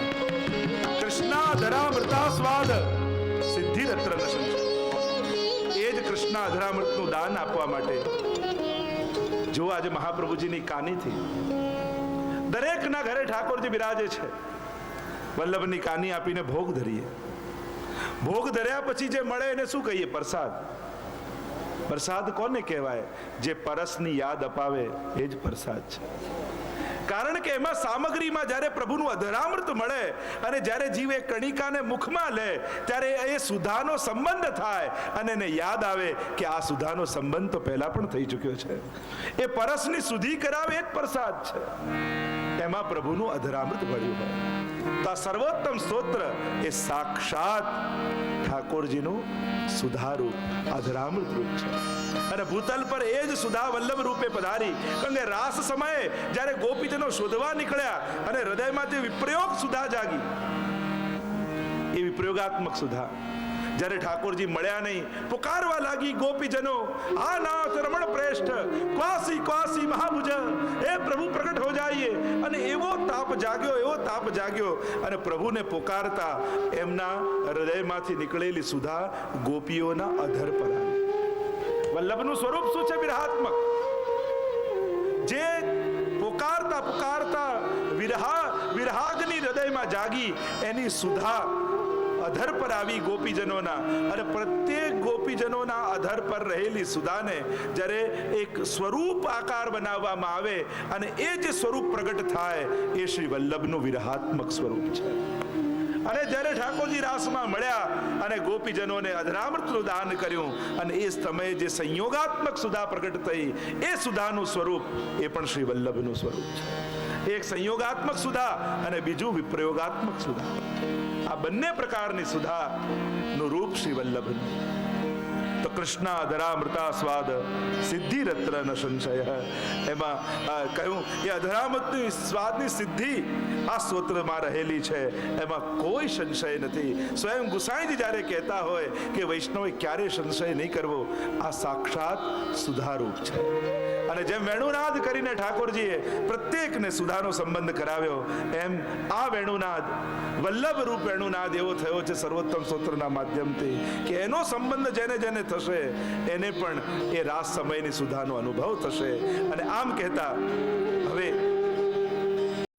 નામાવલીનો પ્રારંભ શ્રી ગુસાઈજી પ્રભુચરણના મુખારવિંદે થયો અને ગાન કરતા શ્રી પ્રભુચરણ બોલ્યા, આનંદ પરમાનંદ શ્રી કૃષ્ણસ્ય કૃપાનિધિ દૈવોદ્ધાય પ્રયત્નાત્મા સ્મૃતિ માત્રાતિનાશન. હવે 108 નામનો પ્રારંભ અહીંયાથી થાય છે. 108 ના પણ અનેક અનેક ભાવો છે. જેમ શાસ્ત્રોમાં ભગવાનના 12 અંગ કહ્યા છે. દ્વાદશાંગો હિ પુરુષાઃ. વેદ કહે પરમ પુરુષને 12 અંગ છે. અને એટલા માટે તો ભાગવતજીના 12 સ્કંદ છે. અને 12 સ્કંદને શ્રીનાથજી બાવાના 12 અંગો સાથે સમાનતા કરીએ ને, પહેલા 2 સ્કંદ તો શ્રીનાથજી બાવાના બંને ચરણ, ત્રીજા અને ચતુર્થ સ્કંદ બંને બાહુ, પંચમ અને ષષ્ઠ સ્કંદ શ્રીનાથજી બાવાની બંને જંઘાઓ, સપ્તમ સ્કંદ જમણો મુઠ્ઠી વાળો હાથ, આઠમો અને નવમો સ્કંદ બંને વક્ષસ્થલ, દશમ સ્કંદે હૃદય, એકાદશ સ્કંદે મસ્તક, દ્વાદશ સ્કંદ 12મો સ્કંદ ઊંચો ઉઠેલો શ્રીનાથજી બાવાનો હાથ. વેદે એ પરમ પુરુષના 12 અંગ કહ્યા છે. અને ભક્તિ 9 પ્રકારની કહી. શ્રવણમ કીર્તનમ વિષ્ણોઃ સ્મરણમ પાદ સેવનમ અર્ચનમ વંદનમ દાસ્યમ સખ્યમ આત્મનિવેદનમ. 9 પ્રકારની ભક્તિ કહેવાય. તો પ્રત્યેક અંગમાં નવધા ભક્તિ સિદ્ધ થાય. તો આમ સર્વાંગમાં નવધા ભક્તિ કરીએ તો 12 9 108 થાય ને. સર્વાંગમાં નવધા ભક્તિ કરો અને એટલા માટે તો માળામાં 108 હોય છે. વલ્લભ કુલની આગળ પણ આપણે 108 લખતા હોઈએ છીએ, કારણ કે મહાપ્રભુજીના 108 નામ છે. અને અત્યારે તો 108 નામ, 108 આંકડો ડાયલ કરો ફોનમાં તો શું થાય? એમ્બ્યુલન્સ આવે. એમ જ થાય કે આ વૈષ્ણવને એમ થયું કે આ ભવરોગથી પીડાઈએ છે અને અમારો આ ભવરોગ દૂર કેમ થાય, એટલે આપણા જતીનભાઈ 108 ડાયલ કર્યું એટલે સીધા અમે આવી ગયા અને સર્વોત્તમ સ્તોત્ર રૂપી ઔષધિ લઈને આવ્યા. ભવૌષધા છોત્ર મનોભિરામાત કૌત્તમ શ્લોક ગુણાનુવાદાત પુમાન વિરજ્યેત વિના પશુગનાત. આ પણ ભવૌષધિ જ છે. આ સુધારૂપ ઔષધિને અમે તમને પાઈશું અને ભવના ફેરાઓમાંથી તમે મુક્ત થઈ અને પ્રભુના ચરણારવિંદને પ્રાપ્ત થઈ જશો. તો આ 108 ના અનેક અનેક ભાવો કયા. અન્ય પણ ઘણા બધા ભાવો છે, પણ એની ચર્ચામાં આપણે નથી પડતા. આપણે તો 7 દિવસમાં 108 નામ પૂરા કરવાના છે. તો આપણે શીઘ્રતાથી એની તરફ જઈશું. હું બોલીશ, તમે બધા ઉચ્ચારણ કરશો. આનંદાય નમઃ, આનંદાય નમઃ, આનંદાય નમઃ, આનંદાય નમઃ, આનંદાય નમઃ, આનંદાય નમઃ. શ્રી વલ્લભાધીશ. ધીશ શ્રી જય. સર્વોત્તમ સ્તોત્રમાં 108 નામમાં પહેલા 3 નામ એ ધર્મી રૂપ કહ્યા છે. અને આ 3 નામને 35 નામ સહાયક કહ્યા છે. પહેલા પણ મેં કહ્યું હતું નામ રૂપ લીલા ગુણ ફલ, આ 5 અને 7 6 ધર્મ અને 7મું ધર્મી રૂપ. અને આ 7 રૂપિયા 5 ને નામ રૂપ લીલા ગુણ અને ફલ, એને આમ 7 5 સિત્તા 35. 3 નામ પ્રધાન રૂપે. પહેલું આનંદ, બીજું પરમાનંદ, ત્રીજું શ્રી કૃષ્ણાસ. આ 3 નામ પ્રધાન રૂપે છે. રૂપમ તત ત્રિતયાત્મકમ પરમભિધેયમ સદા વલ્લભમ. મહાપ્રભુજીના ધ્યાનમાં આપણે બોલ્યા ત્રિતયાત્મક રૂપ શ્રી વલ્લભનું છે, એનું ધ્યાન કરીએ છીએ. તે ત્રિતયાત્મક રૂપ કયું? આનંદ, પરમાનંદ, શ્રી કૃષ્ણાસ. આનંદ કહીને સાક્ષાત પ્રભુ રૂપ કહ્યા. પરમાનંદ કહીને સાક્ષાત સ્વામીજી રૂપ કહ્યા.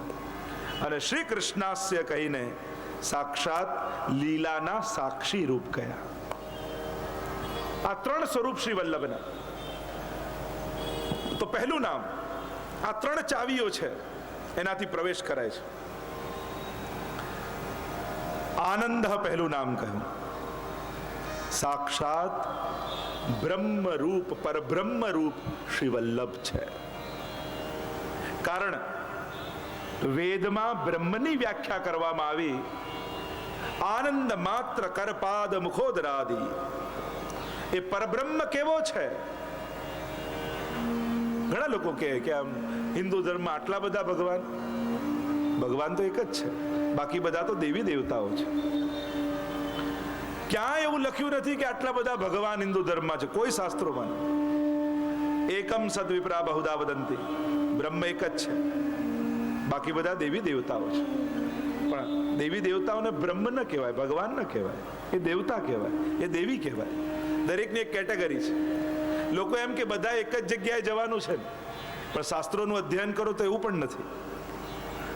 દરેક જુદા જુદાની ઉપાસનાથી જુદા જુદા લોકોની સિદ્ધિઓની પ્રાપ્તિ થાય છે. એટલે પોતાની ફિલોસોફી ચલાવવાની જરૂર નથી હોતી. શાસ્ત્રોને જોવા જોઈએ, ધર્મ ગ્રંથોને જોવા જોઈએ કે કોની ઉપાસનાથી કયો લોક, કયું ધામ, કઈ શક્તિ, કયું ફળ મળે છે. બધાની ઉપાસનાથી એક જ જગ્યાએ નથી જવાતું. જુદી જુદી ઉપાસનાઓથી જુદું જુદું ફળ મળે છે. ભાગવતજીમાં પણ જ્યારે સુખદેવજી કથા સંભળાવવા લાગ્યા અને થયું પરીક્ષિતને સંભળાવ્યું દ્વિતીય સ્કંદમાં, આની ઉપાસનાથી આ મળશે, આની ઉપાસનાથી આ મળશે, આની ઉપાસનાથી આ મળશે. જુદા જુદા દેવતાઓની ઉપાસના બતાવીને કહ્યું આ ફળ તારે જોઈતા હોય તો આ ઉપાસના કર. અને પરીક્ષિત મહારાજે કહ્યું કે મારે તો પ્રભુને પામવા છે. અને ત્યારે પરબ્રહ્મની શ્રી કૃષ્ણની કથા ગાઈ છે. એતે ચાંસ કલા પુંસ કૃષ્ણસ્તુ ભગવાન સ્વયં, એમ ભાગવતજી કહે છે. જુદા જુદા અવતારો છે, અંશ, કલા, આવેશ, અંશાંશ આદિ આદિ. એટલે બધા જ પરબ્રહ્મ નથી. પ્રાકૃત સકલા દેવા ગણિતાનંદ કમ્બૃહત પૂર્ણાનંદો હરિસ્તસ્માત કૃષ્ણ એવ ગતિર્મમ. શાસ્ત્રો જુઓ, પોતાની રીતે ન ચલાવો. શાસ્ત્રોમાં જુદી જુદી ઉપાસનાના જુદા જુદા ફળ કયા છે. દરેક દેવી દેવતાના જુદા લોક છે. ઘણીવાર લોકો કૃષ્ણને વિષ્ણુનો અવતાર માને છે. આ પણ સમજવાની બાબત છે. વેદોમાં, શાસ્ત્રોમાં વિષ્ણુ શબ્દ ઘણીવાર પરબ્રહ્મ માટે વપરાયો છે અને ઘણીવાર દેવતા માટે વપરાયો છે. સ્વયં પરબ્રહ્મ શ્રી કૃષ્ણમાંથી ત્રણ દેવો પ્રગટ થાય છે, બ્રહ્મા, વિષ્ણુ અને મહેશ. અને આ પ્રકારે સૃષ્ટિનું સર્જન, પાલન અને વિસર્જન થાય છે. જો થોડું શાસ્ત્ર અધ્યયન કરવું જોઈએ આ બધું સમજવા માટે. ભગવદ્ ગીતાજીને વાંચો, સમજો. યસ્માત ક્ષરમતીતો અહમ અક્ષરાદપી ચોત્તમ અતોસ્મિ લોકે વેદે ચ પ્રથિત પુરુષોત્તમ. ક્ષર, અક્ષર અને પુરુષોત્તમ આ બધાથી પર. આ ત્રણેય ઉપાસ અક્ષર બ્રહ્મ, અક્ષર બ્રહ્મ. અને આ અક્ષર અને અક્ષરથી પણ જે પર છે એ પુરુષોત્તમ છે. જે પુરુષોત્તમ ક્ષર અને અક્ષર બને છે. વાત ચાલી છે તો કહી દો. ફેબ્રુઆરી મહિનામાં 23 તારીખથી ભગવદ્ ગીતાજી ઉપર વડોદરામાં કથા થવાની છે. ટૂંક જ સમયમાં પત્રિકાને મળશે. અને એમાં પણ 108 ભગવદ્ ગીતાજીના પોથીજી, વિદ્વાન બ્રાહ્મણો એનું પારાયણ કરે અને 7 દિવસ સુધી ભગવદ્ ગીતાજીનું અવગાહન અલકાપુરી વિસ્તારમાં થશે. એડ્રેસ તમને ટૂંક સમયમાં મળશે. ફેબ્રુઆરી, આજ ફેબ્રુઆરી મહિનાની 23 તારીખથી ભગવદ્ ગીતાજી એ પાયો છે. એકમ શાસ્ત્ર દેવકી પુત્ર ગીતમ, એકમ દેવો દેવકી પુત્ર એવ.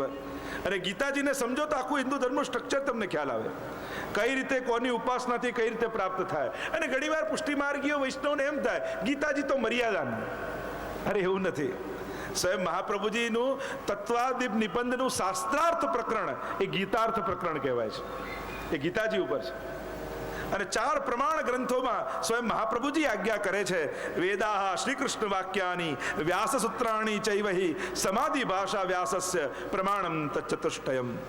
શ્રી કૃષ્ણ વાક્યાની, ભગવદ્ ગીતાજીને પણ એમાં રહેલા ઠાકોરજીના વાક્યોને પ્રમાણ માન્યા છે મહાપ્રભુજી. એટલે કોઈ એવી ગેરસમજ રાખતું હોય કે આ મર્યાદાનો ગ્રંથ, તો એની ગેરસમજ છે. આ ચારેયની એક વાક્યતા છે. વેદને ન સમજાય તો બ્રહ્મસૂત્રથી સમજો, બ્રહ્મસૂત્ર ન સમજાય ગીતાજીથી સમજો, ગીતાજી ન સમજાય ભાગવતજીથી સમજો. ચારેયમાં એક જ વાત છે. તો ફેબ્રુઆરી મહિનામાં એનું અવગાહન કરીશું. અદ્ભુત છે ભગવદ્ ગીતાજી. તો મૂળ જે વાત કરતો હતો, જુદી જુદી ઉપાસનાઓથી જુદા ફળ મળે છે. અક્ષર બ્રહ્મ પણ ગણિતાનંદ છે, પણ એનાથી પરે પુરુષોત્તમ છે. એ પુરુષોત્તમ શ્રી કૃષ્ણની ઉપાસના આપણે કરીએ છીએ, એની વાત કરવાની છે. તો એ પરબ્રહ્મ છે, એને આનંદ માત્ર કરપાદ મુખોદરાદિ. વેદે કહ્યું એ બ્રહ્મનું વર્ણન કરતા વેદ કહે એ પરબ્રહ્મ કેવો છે, શેનો બનેલો છે? તો કહું આનંદ માત્ર, એ આનંદનો બનેલો છે. કર પાદ મુખ ઉદર આદિ, જેના સર્વાંગ કેવલ આનંદ રૂપ છે. અને એ જ પરબ્રહ્મ શ્રી કૃષ્ણ છે, જે નંદ બાબાના ઘરે પ્રગટ થયા. એટલે જ્યારે આપણે નંદ મહોત્સવ કરીએ ત્યારે શું ગાઈએ? નંદ ઘેર આનંદ ભયો. કારણ કે વેદમાં બ્રહ્મને આનંદ રૂપ કયો છે, એટલા માટે કહીએ છે નંદ ઘેર વેદનો આનંદ થયો. પણ એ આનંદ કોણ હતો? તો કે જય કનૈયાલાલ કી, એ શ્રી કૃષ્ણ. કારણ કે કૃષ્ણ શબ્દની વ્યાખ્યા તમે શાસ્ત્રોમાં જાઓ, કૃષ્ણ તાપનો ઉપનિષદમાં તમે જુઓ તો કૃષ્ણ શબ્દનું ડેફિનેશન શું કહ્યું? કૃષિર્ભુવાચકો શબ્દ ણશ્ચ નિવૃત્તિવાચક તયોરૈક્ય પરબ્રહ્મ કૃષ્ણ ઇત્યભિધીયતે. કૃષ્ણ શબ્દનું ડેફિનેશન શું થાય? કૃષ્ણ ભૂવાચક શબ્દ. કૃષ્ણ ભૂવાચક શબ્દ. ભૂ એટલે ભૂ સત્તાયામ. કૃષ્ણ એટલે જેની સર્વત્ર સત્તા છે, સત્તા સર્વત્ર કણ કણમાં જે છે. નિવૃત્તિ વાચક. અને કૃષ્ણનો ણ છે એ આનંદ વાચક છે. એટલે કૃષ્ણ શબ્દનો અર્થ થાય આનંદ રૂપ સત્તા જેની સર્વત્ર છે, એ જ કૃષ્ણ છે. કૃષ્ણ બોલાય બી કઈ રીતે? ઘણા કૃષ્ણ બોલે, ઘણા કૃષ્ણ બોલે. કૃષ્ણ બોલાય. રટરષાણામ મૂર્ધા, મૂર્ધન્ય સ્થાન હોય કૃષ્ણ. ક્રી એ બી જુદું થઈ જાય. ક્રુ એ તો ઉપપદ્મન્યા નામ ઓષ્ઠવ. જો આપણે ત્યાં ઉચ્ચારણ સ્થાન છે બોલવાના. જ્યારે લઘુ સિદ્ધાંત કૌમુદી વ્યાકરણ ભણો ને સંસ્કૃતમાં, ત્યારે કયો અક્ષર ક્યાંથી બોલાય મોઢાથી, એનો પણ પ્રકાર છે. અકુહ વિસર્જનીય નામ કંઠ, અ ક ખ ગ ગ કંઠથી બોલાય. ઈચુ યશા નામ તાલુ, ઈ ચ છ જ જ તાલવથી બોલાય. ઉપુ પદ્મનિયા નામ ઓષ્ઠવ, પ ફ બ બ મ ઓઠથી બોલાય. એમ રટરષાણામ મૂર્ધા, આ મૂર્ધન્ય સ્થાન છે કૃષ્ણ. આ કૃષ્ણ એ આનંદ રૂપ છે. તો જે નંદ બાબાના ઘરે પરબ્રહ્મ પ્રગટ થયા કૃષ્ણસ્તુ ભગવાન સ્વયં, એમ ભાગવતજીમાં કહેવામાં આવ્યું. કારણ કે ભાગવતજીમાં કૃષ્ણની કથા છે. અને એટલે સત્યમ પરમ ધીમહિ કહો તો એ કૃષ્ણની જ વાત છે. કારણ કે સત્ય વ્રતમ સત્ય પરમ ત્રિસત્યમ સત્ય યોનિમ નિહિતમ ચ સત્ય, એ પરમ સત્ય રૂપ કૃષ્ણને કહ્યા. જ્યારે દેવકીજીના ગર્ભમાં પધાર્યા પ્રભુ, અને ત્યારે દેવતાઓએ સ્તુતિ કરી, ત્યારે પ્રભુને સત્ય રૂપ કહ્યા છે. અને ભાગવતજીની શરૂઆત જ મંગલાચરણ કર્યું, એમાં કહ્યું સત્યમ પરમ ધીમહિ. છેલ્લે પણ શ્લોક એ જ આવ્યો સત્યમ પરમ ધીમહિ. એ સત્ય રૂપ કૃષ્ણ છે, જે પરમ સત્ય રૂપ છે. તો વેદમાં આનંદ રૂપ કયા? આનંદ વલ્લી આખું ઉપનિષદોમાં પણ વાત છે. કોનો કેટલો આનંદ, કોનો ગણિત કેટલી, આખું આનંદની ગણના કરવામાં આવી ઉપનિષદોમાં. દેવતાઓના કેટલા પ્રકારના આનંદ છે, કોણ કેટલું આનંદ આપી શકે છે, અને એટલા માટે આનંદની પણ ગણના છે ઉપનિષદો. અને એટલે જ મહાપ્રભુજીએ કૃષ્ણાશ્રયમાં કહ્યું પ્રાકૃતા સકલા દેવા. પ્રાકૃત છે કારણ કે ગણી શકાય એવો આનંદ છે. ગણિતાનંદ કમ બૃહત. બૃહત એટલે અક્ષર બ્રહ્મ, એ પણ ગણિતાનંદ છે, એનો આનંદ ગણાય છે. પણ પૂર્ણાનંદો હરિસ્તસ્માત. હરિ પ્રભુ તો પૂર્ણાનંદ રૂપ છે. ત્રણ પ્રકારના આનંદ આપણે ત્યાં કયા ને? વિષયાનંદ, બ્રહ્માનંદ અને ભજનાનંદ. જો આનંદ શબ્દ 3 વાર સર્વોત્તમ સ્તોત્રમાં આપણે 108 નામમાં આવ્યું. 3 આનંદની વાત કરી. એક આનંદ, બીજું આનંદ પરમાનંદ, અને આગળ કહ્યું પૂર્ણાનંદ. 3 આનંદના નામ આવ્યા 108 નામ. આનંદ, પરમાનંદ અને પૂર્ણાનંદ. કારણ કે હરિ પૂર્ણાનંદો હરિસ્તસ્માત કૃષ્ણ એવ ગતિર્મો. પૂર્ણાનંદ રૂપ હરિ છે અને એટલા માટે આનંદ કહીને સાક્ષાત વસ્તુતઃ કૃષ્ણ એવ, એ જ કૃષ્ણ જે ગોપાલ હુતે ગોકુલ મેં, જે ઠાકોરજી પ્રગટ થયા એન મેન વ્રજરાજ ઉછંગે શ્રીમદ વલ્લભ રૂપ સુરંગે. એન મેન સાક્ષાત એ જ પ્રભુ, એમાં તલભર બી ન્યૂનતા નથી. એ જ પ્રભુ વલ્લભ રૂપે પધાર્યા. તમે વાર્તા સાહિત્યનું અધ્યયન કરો, ઘણા બધા પ્રસંગો એવા દેખાશે જેમાં મહાપ્રભુજીમાં ઠાકોરજીના દર્શન થયા, પણ એવો કોઈ પ્રસંગ નહીં દેખાય જ્યાં ઠાકોરજીએ વલ્લભ રૂપે દર્શન આપ્યા. અને એટલા માટે જ વલ્લભ પ્રભુનું રૂપ લઈ શકે છે, પણ પ્રભુમાં પણ એટલું સામર્થ્ય નથી કે વલ્લભનું રૂપ લઈ શકે. એટલે શ્રીનાથજી પ્રભુ, પણ વલ્લભ એ મહાપ્રભુ છે, કારણ કે પ્રભુ પણ એ રૂપ નથી લઈ શકે. એટલે વલ્લભને મહાપ્રભુ કહીએ. એન મેન વ્રજરાજ ઉચ્છંગે. તો વિષયાનંદ, બ્રહ્માનંદ અને ભજનાનંદ, સ્વરૂપાનંદ, આ ત્રણ આનંદ કયા? વિષયાનંદ તો સાધારણ જીવ પણ જાણે છે, જે ઇન્દ્રિયોનો આનંદ એ અનુભવે છે, એ વિષયાનંદ. બ્રહ્માનંદ ઋષિઓ જાણે છે, મુનિઓ જાણે છે. બ્રહ્માનંદ એટલે મોક્ષાનંદ, મોક્ષનો આનંદ. અને ઋષિઓને એમ થાય કે આનાથી પર કઈ છે જ નહીં. કોઈએ 1000 રૂપિયા જોયા જ ના હોય ક્યારે, અને તમે 1000ની નોટ આપો તો એને થાય કે આનાથી મોટું સુખ જ નથી. પણ લાખ મળે એનું સુખ કેવું હોય એને શું ખબર છે? કોઈએ લાખ જોયા જ ના હોય, એને લાખ આપો એને થાય કે આનાથી મોટું સુખ છે જ નહીં. પણ કરોડનું સુખ શું છે એને શું ખબર છે? એમ કરતા જાઓ તેનું કહે વિષયાનંદથી મોટું બીજું કંઈ છે જ નહીં. તો મુનિઓ કહે કે બ્રહ્માનંદનો આનંદ કેવો હોય તને શું ખબર છે? અને જેણે બ્રહ્માનંદ અનુભવ કરી લીધો એ મુનિઓને એમ થાય કે આનાથી મોટો તો કોઈ આનંદ છે જ નહીં. ત્યારે અમારી ગોપીજનો કહે કે સ્વરૂપાનંદ કેવો હોય તને શું ખબર છે? આ સ્વરૂપાનંદ એ સિરમોર આનંદ કયો છે. તો આમ ત્રણ આનંદ કયા? તો પ્રભુ પોતે આનંદ રૂપ છે, અને એ જ આનંદ કૃષ્ણ રૂપે પ્રગટ થયા. અને એટલે જ કહ્યું કે હેરી હે નંદરાય કે આનંદ ભયો. તમે દરેક પદમાં જોઈ લો, પછી કૃષ્ણની વાત આવે છે, પહેલા આનંદ રૂપ કહેવાય છે. નંદરાય કે આનંદ ભયો, જે વેદમાં આનંદ રૂપ પરબ્રહ્મ કયો છે એ જ પરબ્રહ્મ આવ્યો છે સારસ્વત કલ્પમાં. અને એટલા માટે જ ભાગવતજીની મહત્તા અન્ય સર્વ પુરાણો કરતા વિશેષ છે.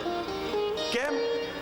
એનું એક જ કારણ, દરેક કલ્પમાં કૃષ્ણ, જો વ્યાસજી તો દરેક કલ્પમાં થાય, અને એ કલ્પમાં ભગવાને જે જે લીલા કરી હોય એનું ગ્રંથમાં પુરાણો રૂપે અવગાહન કરે. તો કહું ભાગવતજીની મહત્તા બધા જો વ્યાસજીઓએ લખ્યા હોય પુરાણો, પછી ભાગવતજીને કેમ વિશેષ ગણીએ છે? ત્યારે અર્થ સમજાવતા આચાર્યો કહે કે દરેક કલ્પમાં કૃષ્ણ અવતાર થાય છે, પણ દરેક કલ્પમાં થતા કૃષ્ણ અવતાર એ પૂર્ણ અવતાર નથી હોતા.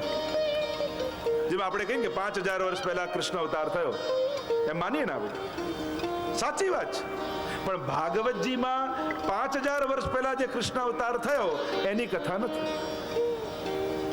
કૃષ્ણ અવતાર થયા 5000 વર્ષ પહેલા, પણ ભાગવતજીમાં એની કથા જેની કૃષ્ણ લીલા છે એ ભાગવતજીમાં 5000 વર્ષ પહેલા થયેલા કૃષ્ણની કથા નથી.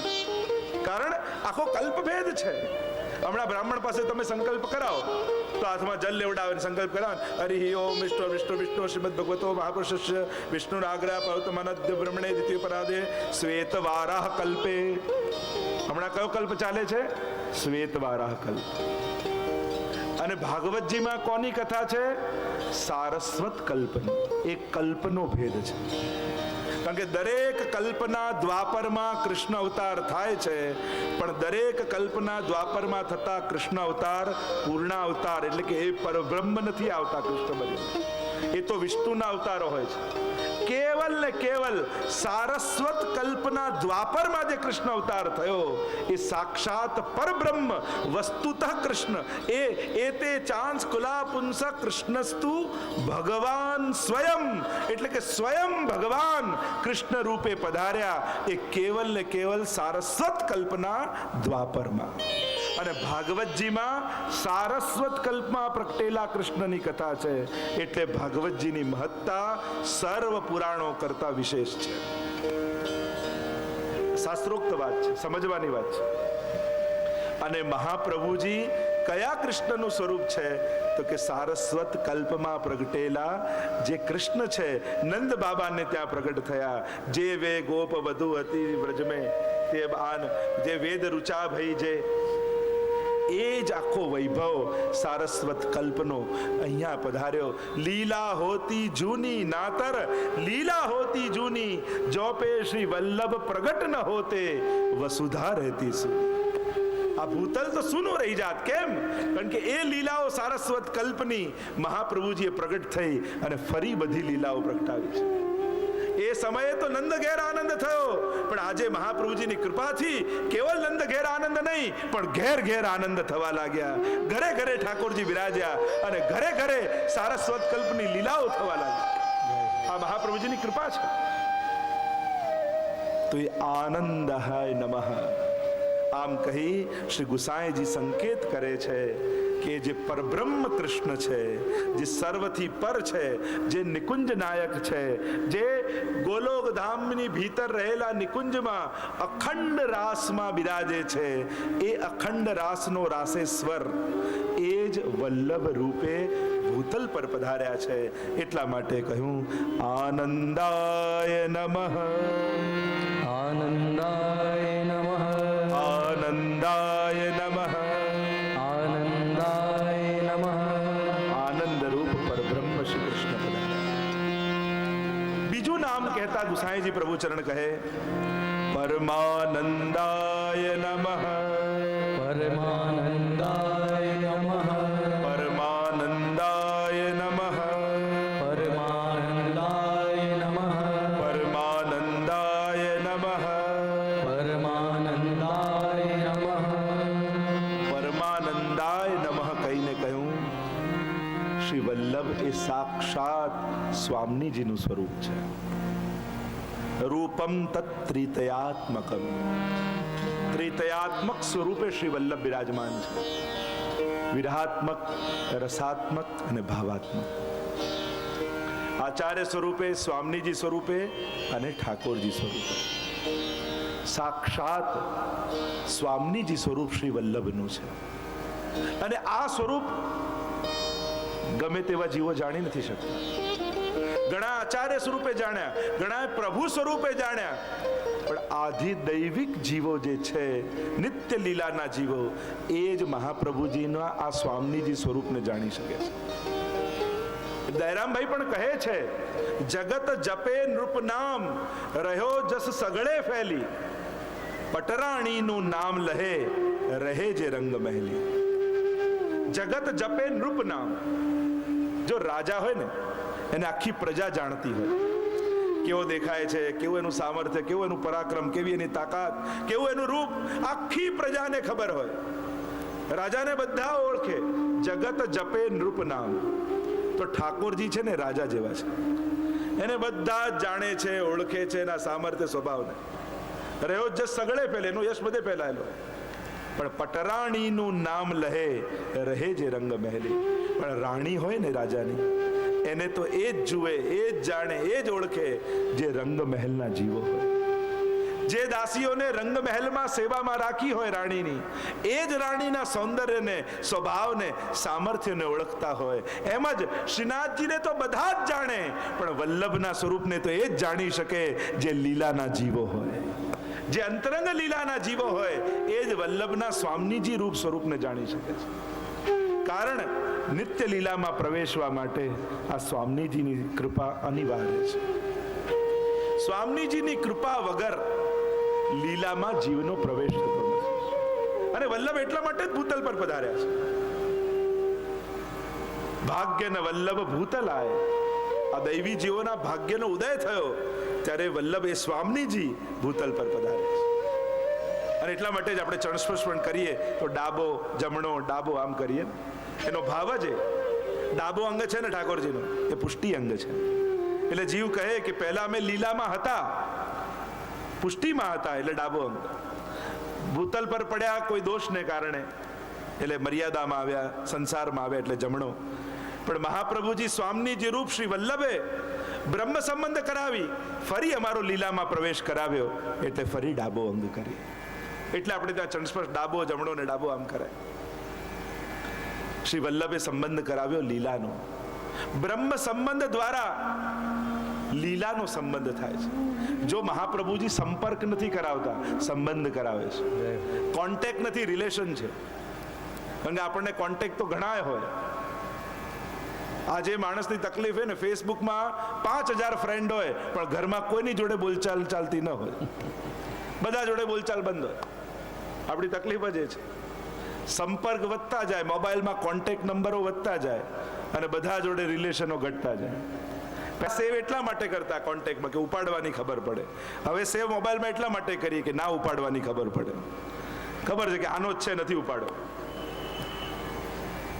સમય સમયે ક્રિયાઓ એ જ રહે છે, ભાવનાઓ માણસની બદલાવતી હોય છે. તો રિલેશન છે ને, સંબંધ છે, સંપર્ક નથી. કેવલ ઓળખાણ એ નથી, ઇન્ફોર્મેશન એ નથી, કોન્ટેક્ટ એ નથી. અહીંયા તો રિલેશન છે. અને સંબંધ તો બંને તરફથી સાચવવાના હોય છે. ઠાકોરજી પોતાનો હાથ લંબાવે, અર્થ સકળ તેનો સીધો, લીલા માએ તાણીને લીધો. સ્વયં સ્વામીજી ભૂતલ પર પધાર્યા. આ લોકો જો પુષ્ટિ માર્ગમાં દર્શન પણ હવેલીમાં શા માટે ખોલીએ છે? ઠાકોરજી બધાને દેખ્યા એટલા માટે કે પ્રભુના બધા જુએ, પ્રભુને બધાને દર્શન કરે? ના, અહીંનો આધિ દૈવિક ભાવ એ છે કે વલ્લભકુલની હવેલીમાં ઠાકોરજીને બતાવવા વૈષ્ણવને માટે દર્શન નથી ખુલતા, પણ આ લીલાથી ખૂટા પડેલા ગોપીજનો જે આવ્યા છે ભેગા થઈને, એમને જોઈ અને ઠાકોરજી હરખાય એટલા માટે દર્શન ખોલીએ છીએ કે આ વ્રજભક્તોને જોઈ મારા પ્રસન્નતા થાય. આ લીલાથી વિખૂટી પડેલી સર્વ ગોપીઓ મારા ચોકમાં આવીને ઊભી છે. આપણે ત્યાં તો આવો આધિદૈવિક ભાવ છે. અહીંયા પ્રદર્શન નથી, અહીંયા તો દર્શન છે. કારણ કે પ્રદર્શનમાં સામેવાળાનું સુખ હોય અને દર્શનમાં તો સેવ્યનું સુખ હોય. તો આપણા હવેલીમાં ખુલતા દર્શનમાં પણ પ્રભુનું સુખ છે કે આ વ્રજભક્તોને જોઈ મારા ઠાકોરજીને ખૂબ આનંદ થાય છે. આ એક એક ગોપીને જોઈને ઠાકોરજીને સુધી આવે, આ સેવાની સખી, આ સેવાની સખી, આ લીલાની સખી. આમ સર્વ સખીજનોને જોઈ મારા ઠાકોરજી ખૂબ પ્રસન્ન થાય. આ ભાવથી વલ્લભકુલ દર્શન ખોલતા હોય છે. તો અન્ય જગ્યાએ ને વલ્લભકુલની હવેલીઓમાં ફરક આ જ છે. બીજે બધે પ્રદર્શન, પણ હવેલીઓમાં તો દર્શન હોય. કારણ કે એ તો સંબંધ છે અને સંબંધમાં તો પરસ્પર આનંદ હોય. આ ભાવ આપણે ત્યાં છે. તો પરમાનંદ કઈ, કારણ કે પરમાનંદ શું? પુષ્ટિ માર્ગનું પરમ ફલ શું છે? પુષ્ટિ માર્ગનું પરમ ફલ શું? પરમાનંદ શું છે? પરમ ફલ કે કહી શકાય કે જે સર્વોચ્ચ ફલ પુષ્ટિ માર્ગનું કયું? તો કે રાસ સમયે રાસ લીલા કરતા કરતા, જો રાસ લીલા એટલે ગરબો જ નહીં હો, દાન લીલા, માન લીલા, ખેલ અને રાસ, આ ચારે વસ્તુ રાસ લીલામાં હોય. દાન, માન, ખેલ અને રાસ, આ ચારે વસ્તુ રાસ લીલામાં આવી જાય. તમે જો વ્રજયાત્રા કરવા જાઓ ને તો રોજ રાતના રાસ લીલા થાય. ભાઈ વ્રજવાસીઓ રાસ લીલા કરે. હવે એ રાસ કહેવાય રાસ લીલા, પણ એમાં દાન લીલા થાય કે નહીં? માન લીલા થાય કે નહીં? મોરકુટીરની લીલા થાય કે નહીં? આ બધી જ લીલાઓ થાય, પણ કહેવાય શું? આજે રાસ લીલા છે. તો રાસ લીલામાં વિવાહ ખેલ, હોરી ખેલ, આ બધા ખેલ, માન, દાન, રાસ, આ ચારે વસ્તુ રાસમાં આવી જાય. એટલે કોઈ રાસ કહું એનો અર્થ એમ ના સમજતા કે કેવલ નાચતા જ રહે, નૃત્ય જ કરતા રહે. તો એ નૃત્ય જ કેવલ રાસ નથી. રાસમાં 3 સ્થાનની લીલાઓ છે: ગિરિરાજજી, યમુનાજી અને વૃંદાવન. તો આ સમયમાં એકબીજાના શૃંગાર કરે, માન ધરે, માન હરણ થાય, આ બધું રાસમાં આવી જાય. આ બધું રાસમાં આવી જાય. તો રાસલીલા તો બહુ ગૂઢ લીલા છે. રસાનામ સમૂહો રાસ, એવી લીલા જેમાં સમસ્ત રસોનો અનુભવ થઈ જાય. તો સર્વોચ્ચ ફલ કયું? રાસલીલા કરતા કરતા સ્વામીજીને જે આનંદનો અનુભવ થાય છે, એ આનંદનો અનુભવ કરવો એ પુષ્ટિ માર્ગનું સર્વોચ્ચ ફલ છે. હવે એ આનંદ તો કોઈ પણ સ્વામીજીને રાસમાં જે આનંદનો અનુભવ થાય છે, એની કરોડમાં ભાગનો આનંદ પણ જો જીવને અનુભવ થઈ જાય ને, તો એને સર્વોચ્ચ ફલ મળી જાય. કારણ કે પ્રભુ આનંદ રૂપ છે અને આનંદને માણનારા કોણ છે? સ્વામીજી.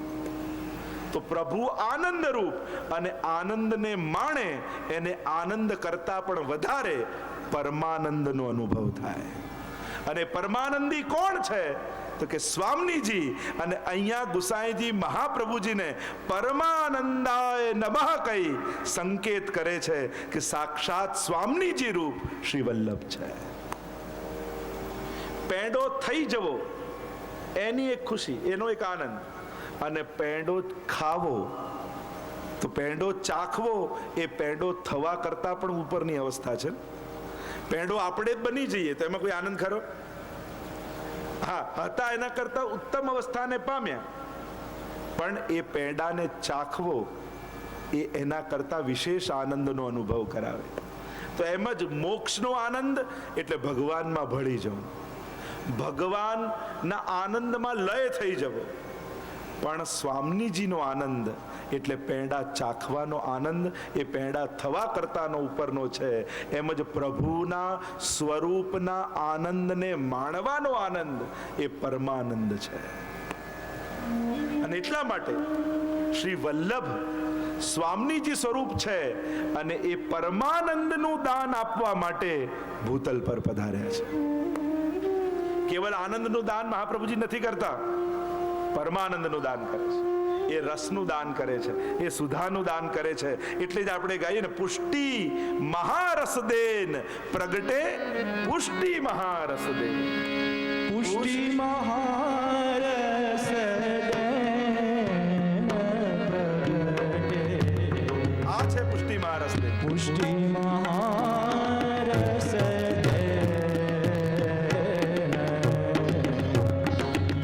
પુષ્ટિ મહારસ દેન પ્રગટે.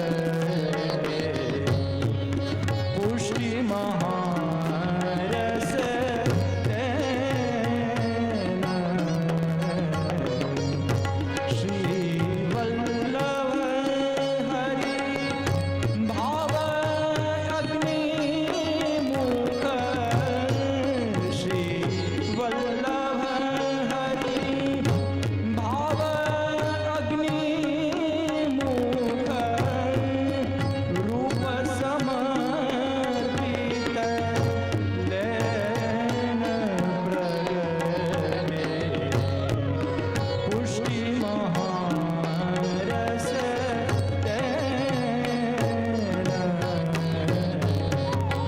ચોર્યાસી આદિ વૈષ્ણવની વાર્તામાં તમે જુઓ, પુષ્ટિ મહારસનું દાન મહાપ્રભુજીએ કર્યું. સુરદાસજીને કેવલ દસમસ્કંદની અનુક્રમણિકા સંભળાવી અને સઘળી લીલાઓ પ્રગટ થઈ. ઘુટુર અને ચલત રહેનું તનુ મંડિત. બાલ લીલા કરતા ઠાકોરજી દેખાયા. નંદ મહોત્સવની લીલાનો અનુભવ થયો. વ્રજ ભયો મહેર કે પૂત જબ યે બાત સુની. અરે આખી લીલા નંદાલયની ને ગોપીજનોના ઘરની લીલા દેખાઈ. અને ત્યારે મહાપ્રભુજીએ કહ્યું, સુન સુર સબન કી યહ ગતિ જિન હરિ ચરણ ભજે. નિત્ય સંબંધ કરાય ભાવ.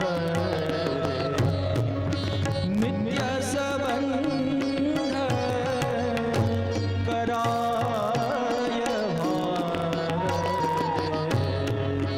વિરહય લૌકિક પેન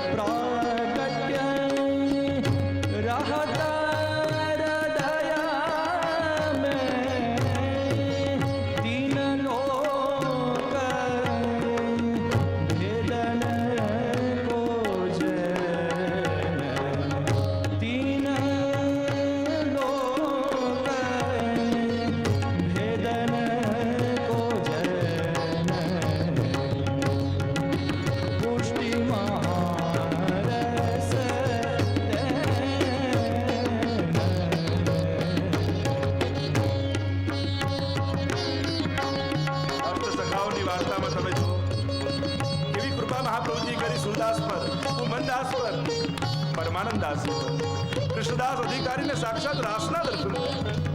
શ્રી વલ્લભની કૃપા આ મહારસનું દાન કરવા શ્રી મહાપ્રભુજી પધાર્યા છે. અન્ય ગુરુઓ તો સાધન આપે, શ્રી મહાપ્રભુજી તો ફલ આપે છે. ભગવત સંબંધી ધર્મ આપે અન્ય ગુરુઓ, મહાપ્રભુજી તો ધર્મીનું દાન કરે છે. પોતાનું સર્વસ્વ એવા પ્રભુ પોતાના ભક્તોને દાન આપનારા, એની રસસુધાને દાન આપનારા, ગોપીજનોની ભક્તિનું દાન આપનારા આ વિશ્વમાં કોઈ હોય તો શ્રી મહાપ્રભુજી છે. रहिए ध्यान सदा इनके पर, रहिए ध्यान सदा इनके पर, पातक को लगे रसिक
સ્વામીજીની લીલાઓ, પ્રભુ સાથેની એ રસાત્મક લીલાઓ, અને એ લીલાઓને પ્રગટ કરવા માટે શ્રી વલ્લભ ભૂતલ પર પધાર્યા છે.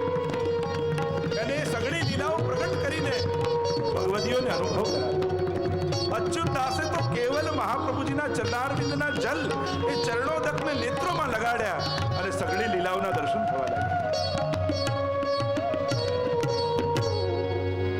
શ્રી ગુસાઈજી પ્રભુ ચરણે કેવી કૃપા કરી.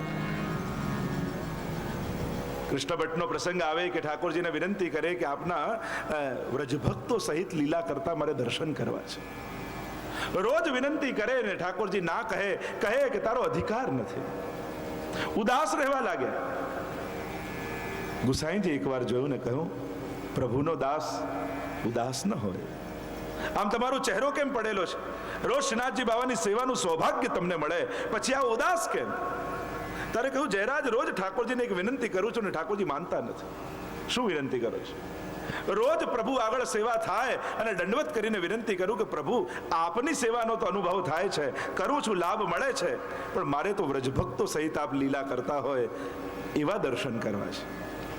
હા, તો ઠાકોરજી શું કહે છે? જયરાજ પ્રભુ એમ કહે છે કે તારો અધિકાર નથી, અને આમ કહી મારું મન ઉદાસ થઈ જાય છે. ત્યારે ગુસાઈજીએ કહ્યું, ઠાકોરજી તો બાળક છે, ચાલ મારી સાથે. એ તો બાલક છે, તો બોલે, ચાલ હું તને તારા ઉપર કૃપા કરું. હાથ પકડીને લઈ ગયા વૃંદાવનમાં. ગીત ઝાડીઓ હતી અને કહ્યું, આને ખસેડ. અને જ્યાં ઝાડીઓ ખસેડી જુએ તો અનેક વ્રજભક્તો સહિત ઠાકોરજી સૈયા મંદિરમાં પડેલા છે. કોઈ બીડા રોગાવી રહ્યું છે, કોઈ ઝારી ભરી રહ્યું છે, ક્યાંક રાસ ચાલી રહ્યો છે, ક્યાંક સુંદર વાદ્યો વાગી રહ્યા છે. અને જ્યાં દર્શન કર્યા ગુસાઈજીના ચરણોમાં પડ્યા અને કહ્યું કે પ્રભુ હે કૃપાનાથ, આપ વગર આવી કૃપા કોણ કરે? ऐसी कृपा कौन करे गुरु बिन ऐसी कृपा कौन?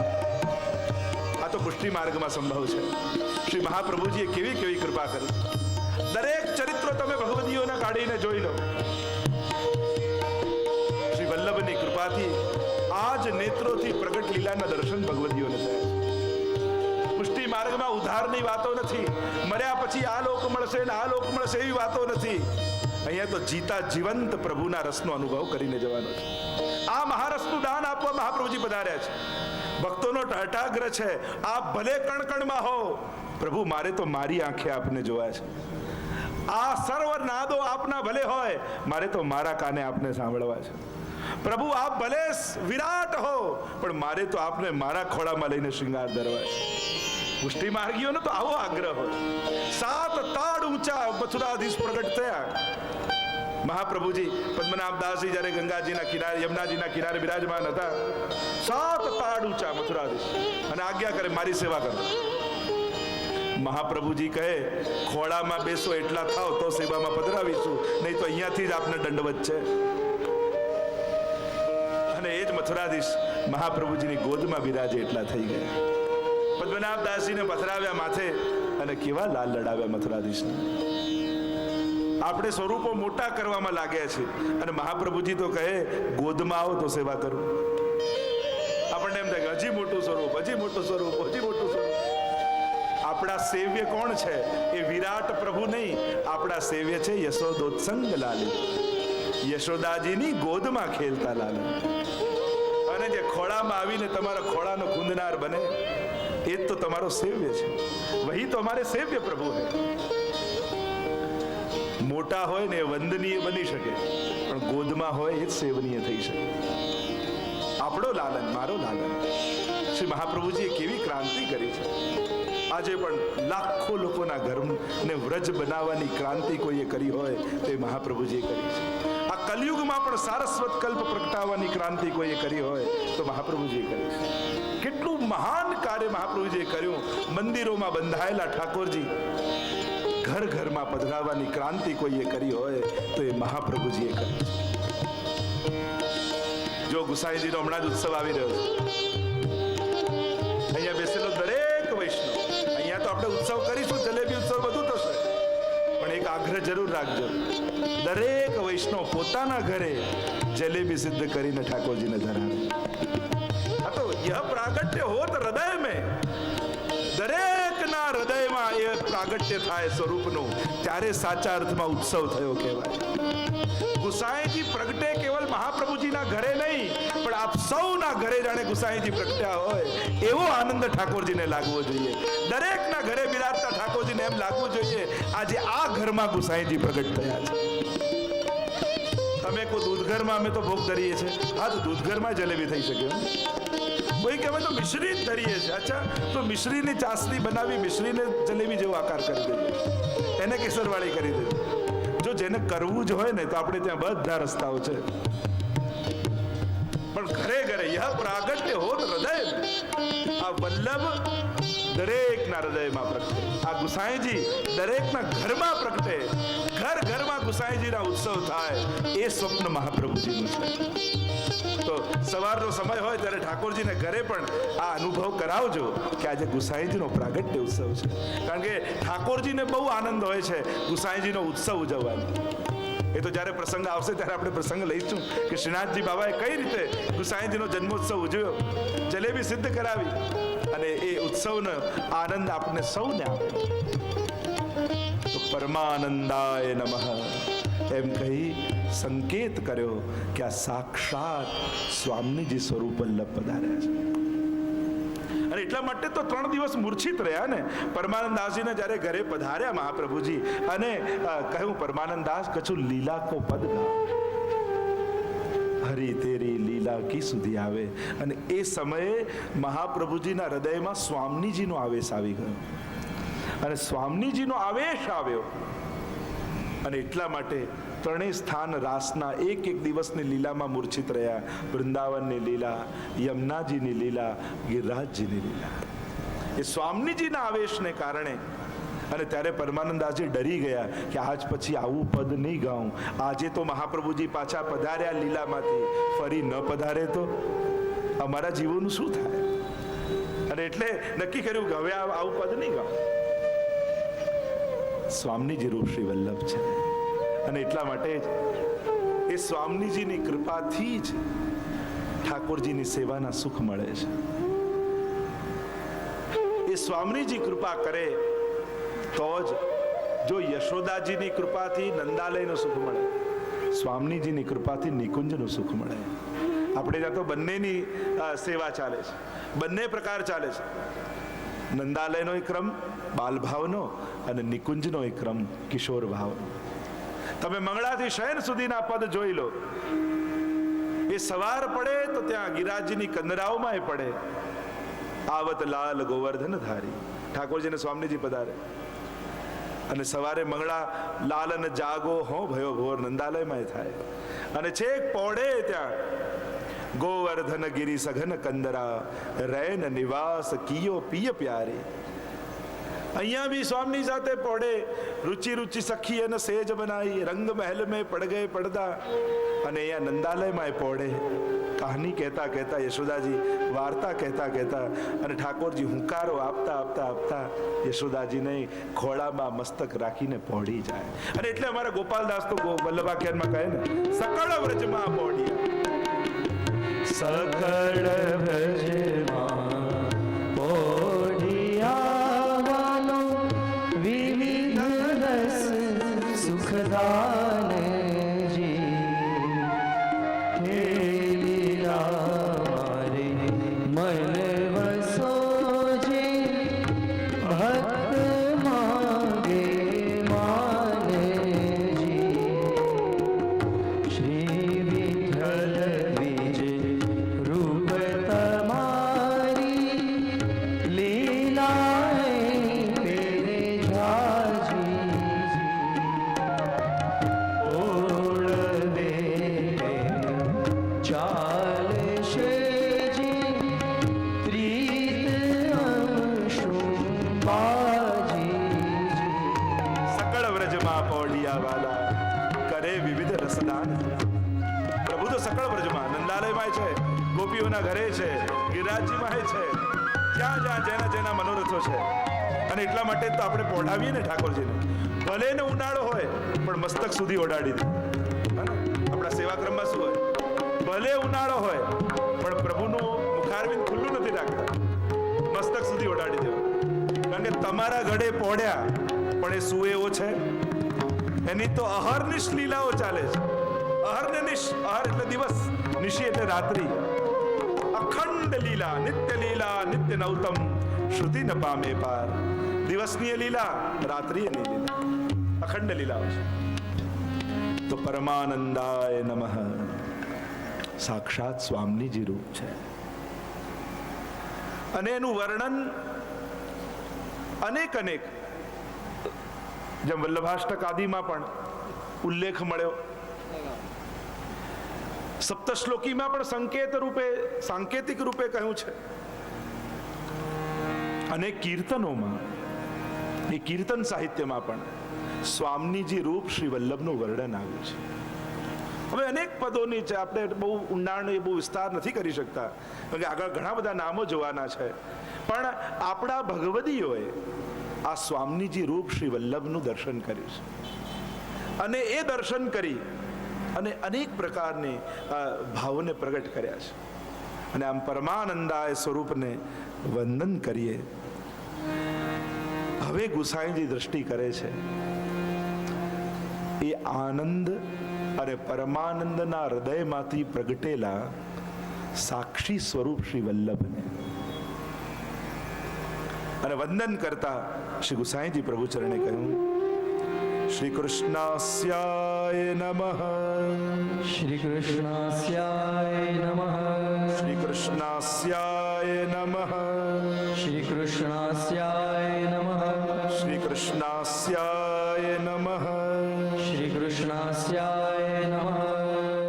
ત્રીજું સ્વરૂપ રૂપમ તત્ત્રિતયાત્મકમ, ત્રિતયાત્મક સ્વરૂપ, ત્રણ પ્રકારનું સ્વરૂપ. આનંદ પ્રભુ રૂપ, પરમાનંદ સ્વામીજી રૂપ, કૃષ્ણાસ્ય મુખારવિંદ રૂપ, સાક્ષી સ્વરૂપ લીલાઓના. અને એ સ્વરૂપ શ્રી કૃષ્ણ એટલે ઠાકોરજી, આસ્ય એટલે મુખારવિંદ, પ્રભુના મુખારવિંદ રૂપ સાક્ષી રૂપ શ્રી વલ્લભને વંદન કર્યા. મહાપ્રભુજી સાક્ષાત ઠાકોરજીના મુખારવિંદનું સ્વરૂપ છે. અને એટલે જ અયોધ્યાના બેઠક ચરિત્રમાં એ વર્ણન આવે છે, જ્યારે રામચંદ્રજીને જોઈને સ્મિત કર્યું અને ત્યારે હનુમાનજી જોડે વાત થઈ, કહ્યું કે ભગવાન રામ એ હાસ્યનું સ્વરૂપ છે. અને મહાપ્રભુજી એ મુખારવિંદનું સ્વરૂપ છે. અને ત્યાં ચર્ચા આવી છે કે હાસ્ય મુખારવિંદમાંથી પ્રગટે, પણ હાસ્યમાંથી મુખારવિંદ ન પ્રગટી શકે. અને એટલા માટે શ્રી વલ્લભને વંદન કર્યા. કારણ કે જ્યારે અવતારોની ચર્ચા કરવામાં આવી 24 અવતારના, ત્યારે મહાપ્રભુજીએ દરેક અવતારોને ઠાકોરજીના એક એક શ્રૃંગાર અને અંગ રૂપ કહ્યા છે. આ જેટલા અવતારો છે, અને હરિરાય મહાપ્રભુજીએ સકલ અવતાર સામ્ય નિરૂપણ ગ્રંથમાં મહાપ્રભુજીના 24 અવતાર સાથે મહાપ્રભુજીના સ્વરૂપની સમાનતા કરી છે. એ તો જો આગળ ચર્ચા નીકળશે તો હું કરીશ. સનત કુમારોથી લઈ કલ્કી સુધી એ 24 અવતારો સાથે મહાપ્રભુજીના સ્વરૂપની સમાનતા આવી છે કે એક એક અવતાર શા માટે થયું અને એ જ કાર્ય મહાપ્રભુજીએ કઈ રીતે કર્યું. અને આમ સકલ અવતારો શ્રી હરિરાય મહાપ્રભુજી બતાવે કે શ્રી વલ્લભમાં વિદ્યમાન છે. અને આમ શ્રી વલ્લભ પૂર્ણ અવતારનું સ્વરૂપ છે, સાક્ષાત કૃષ્ણનું સ્વરૂપ છે. કારણ કે એતે ચાંસ કલાપુંસ કૃષ્ણસ્તુ ભગવાન સ્વયં ભગવાન કૃષ્ણ છે.